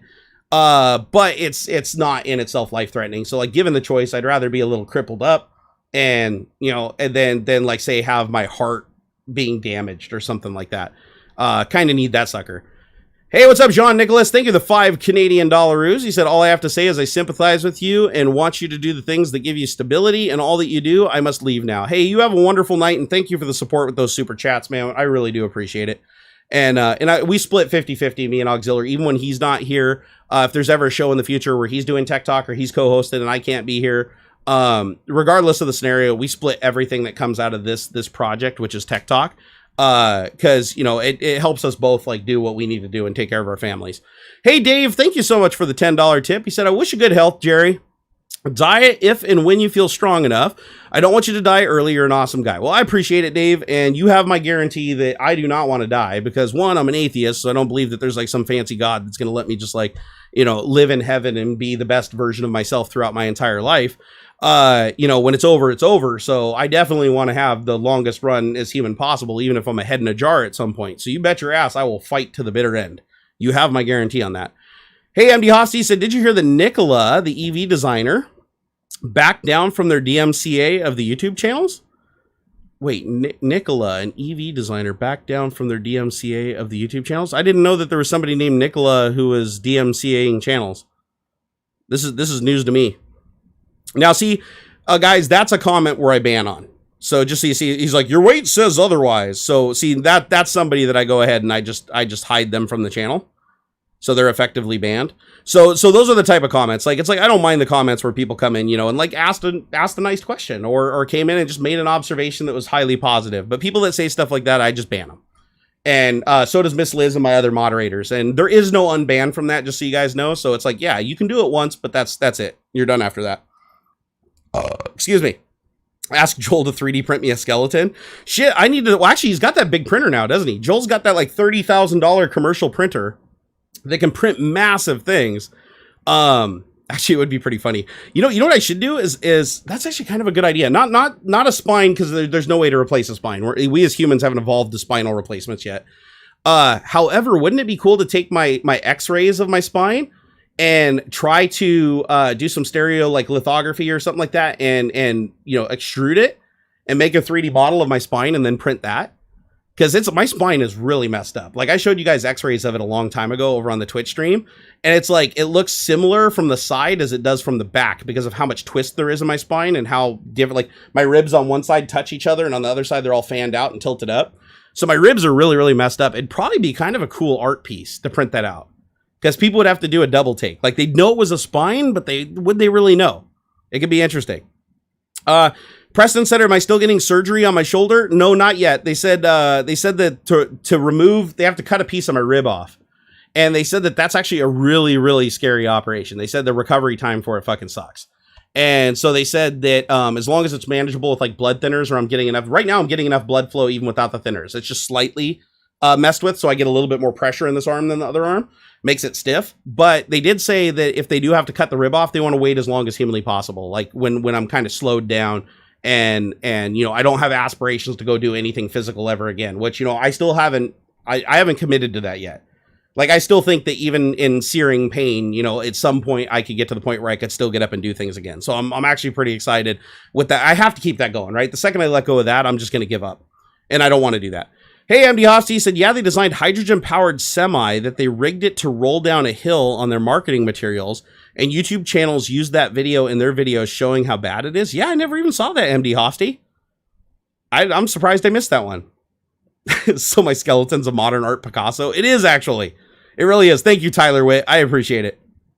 Yeah, no titanium ribs. I don't think they can do that. It's literally, wait, so it's called the Nikola Corporation, but they use hydrogen fuel cells? That doesn't sound very Nikola Tesla to me. Curious thoughts on the latest video cards and CPU lately. The CPU stuff I haven't been paying very close attention to, because let's be honest, Intel doesn't really make an interesting product anymore. Like, and I'm team YouTube all the way. Like, I even sold a t-shirt saying AMD was for poor people, but it's clear that AMD is just taking Intel to task on this one. They've got 7 nanometer, Intel's still creeping around to 14 nanometer. It's like, there's no excuse for that. Like, Apple, it's kind of like Apple versus Microsoft when it came to the mobile phones. They lost their way. Microsoft got so complacent with Microsoft Windows Mobile 6.0 that they just never innovated, and Apple behind the scenes like literally made something that dated their shit and made it look like Windows 3.1.1 for workgroups. So same thing happened in the CPU market. Ryzen just, your faster CPUs overall. There's certain things Intel's still faster at, but faster, more efficient, which is something I never thought I would see from AMD. More efficient, better thermal properties. See what else have you got? Oh yeah, native PCI 4.0 and next generation technology. They had that in the market and for sale before Intel did. There's just a lot of, like, if I built a new PC today, it would be AMD. It would absolutely be AMD all the way. No, I haven't talked to Jay in a long time. It's been months and months and months. But hey, he's still my bro. If he gives me a call and he's stuck in prison, you know, I'll still go bail him out. But sometimes people just lose touch with each other. And that is part of life. Any collabs in the near future? Well, I mean, we collabed with, you know, David from David Hewlett, Dr. Rodney McKay from Stargate Atlantis. He was on like 4 episodes of Tech Talk. Maybe do a collab with Trinity at some point, streaming over on Twitch from Trailer Park Boys. So yeah, no, I mean, lots of collab opportunities. I get all kinds of requests to collab. I'm not ready. I've been doing live streaming. I'm not ready to go back to video production yet. There's just too much shit that's out of whack. My computer's not set up the way I want it. Things are kind of falling apart in my house. Like there's a lot of stuff that I have to do before I'm comfortable getting back to actually making edited content that's entertaining. But that is the plan. The master plan is to make the edited content. That's the thing that I actually enjoy the most. Live streaming is something that I can do, you know, pretty much on a whim. I can jump on here. If I'm not feeling good, I can get off after an hour, or I can do it for like 7 hours. It's very flexible. And video production is not nearly as flexible, even though you think it would, because like once you're into something, it's really hard to walk away from it when you're in the mind state of like, say, reviewing a product or something like that. It's like you literally have to see it through, and interruptions become problems. Then it makes it harder to edit the video when you break it up over multiple days. So it's one of those things where it's like there's a lot more logistics involved with creating edited content and factoring a story. But you know, and plus you're shooting literally hours and hours of video and editing down to like 10 to 20 minutes. So it does tend to be a lot more work. And honestly, it's not even a good payoff unless you're pulling in like sponsors and shit. That's why you see most YouTubers have sponsors now. Like I can't remember the last time I watched a YouTube video that today's video is sponsored by somebody. And I'm not a really big fan of sponsorships, though that'll probably have to change when I start making videos, because obviously in order for me to support my family, because I do this, you know, this is what I do. I probably will have to do sponsorships, but I'm going to be very limited in the sponsorships that I'll do. So you're probably not going to be seeing old Raid Shadow Legends. If you see Raid Shadow Legends, it means that I've activated the emergency scenario. Let's see. You thought I was going to take a break before this? Yeah, I probably should. We'll go for like another 4 or 5 minutes, and then I'm going to go take a break so that I can get some lunch and rest up for the Twitch show at 3 p.m. Because I am feeling a little bit run down today, but lately I've been fatigued for a long time now. Fatigue is something that I've been constantly fighting. Like coffee doesn't even put a dent in it anymore. Although I am still going to drink some more coffee today. Favorite food? That's a hard one. Probably like lasagna. Lasagna and French bread, probably my favorite food. I don't have it very often, maybe like twice a year, but when I do, that is the meal that I remember. And then probably after that, I love Mexican food. Like Mexican food is amazing. I also love teriyaki. It'd probably be a tie like between pizza and teriyaki or something like that, or China. Actually, I'd say Chinese food. Chinese food would be my number 2. Like any of it, doesn't matter. If it's Chinese, I love it. Or I should say Americanized Chinese. Jason said, I guess, dude, you should get some of that Raid Shadow Legends money and that Manscaped money. They just give money away. Yeah, no. The biggest sponsors, like the easiest sponsors, are those companies. Like I've told you guys before, like a single 30-second or 60-second pre-roll on your video from Raid Shadow Legends is an $8,000 to $15,000 payday. So I don't even make $8,000 a month like right now with everything I do. Not even half of that. So, and that's with everything. That's like with all my affiliate links, my merch store, my Twitch, my YouTube, all of that combined. I could literally just do a 60-second ad spot for Raid Shadow Legends and make twice as much as I do in a month with everything else I do, all the live streams. So you're like, oh, Jerry, why don't you just do that? It's just not me. It's not what I like. And then the sponsorships that are better aligned with you, like surprisingly, don't pay as much. They don't. So like the companies that want to put their ads on videos that don't fit their targeted demographic usually pay a lot more. So, you know, but still, I mean, like if it wasn't Raid Shadow Legends, like say something, or Manscaped's another one that pays well. Not nearly. Raid Shadow Legends is like way up here. Like nobody pays like they do. Hence why you see them literally everywhere, and even channels that like people are just getting after. They keep running them, right? They just, because the money's just too good to say no. But I still say no, because as long as I can, I will. Hey, what's up, Krillin64? How's it going, buddy? Honestly, just seeing your ideas for the ad spot would be worth sitting it through. The only way that I would do a Raid Shadow Legends ad is if they let me make fun of it, and it looks like they're kind of doing that now. So is it impossible? I'll never say impossible, because things change all the time, right? But if they let me do an ad where I got to just make fun of so many people advertising Raid Shadow Legends and how it's like so overly hyped for what it is, then I would consider it. Like if I could do a video just making fun of it, being like, oh, and guess who our sponsor is today? Can you guess? Can you really guess? Like do something like that, like Zoom and be like, really guess? I bet you'll get it. I'll bet you'll be right. You're never going to guess. And just do that for like 45 seconds. And then be like Raid Shadow Legends and hold up a phone and be like, yeah, I play it. Something about champions. Yeah, it's like, pay to win. My link is in the description. Just use that link so that they'll keep paying me. Raid Shadow Legends. If I could do something like that, then I would totally do it. I would totally do it in that case. Hope I'm doing well. I'm doing as good as to be expected, Nathan. Good days and bad days, brother. Good days and bad days, brother. It just is what it is. All right, guys. Well, I'm going to go ahead and start wrapping it up because I want to take an hour and a half to go have lunch with the family and hang out with my kiddo for a little bit on his break from school. He's doing his schooling because he didn't get it finished yesterday. He had to work on the weekend. Because that's what we do. Got to get our school done. So got to be smart. And after that, I will come back and do another stream on Twitch at 3 p.m. So Twitch TV/Barnacules. You can drop the one over there. No need for the one. So just Twitch TV/Barnacules. I'll even put it in chat so you guys can see it. Go over there and make sure you give me a follow so that you get a notification when I go live. And you guys should see me right around 3 p.m. today. That's going to be an hour and a half from now.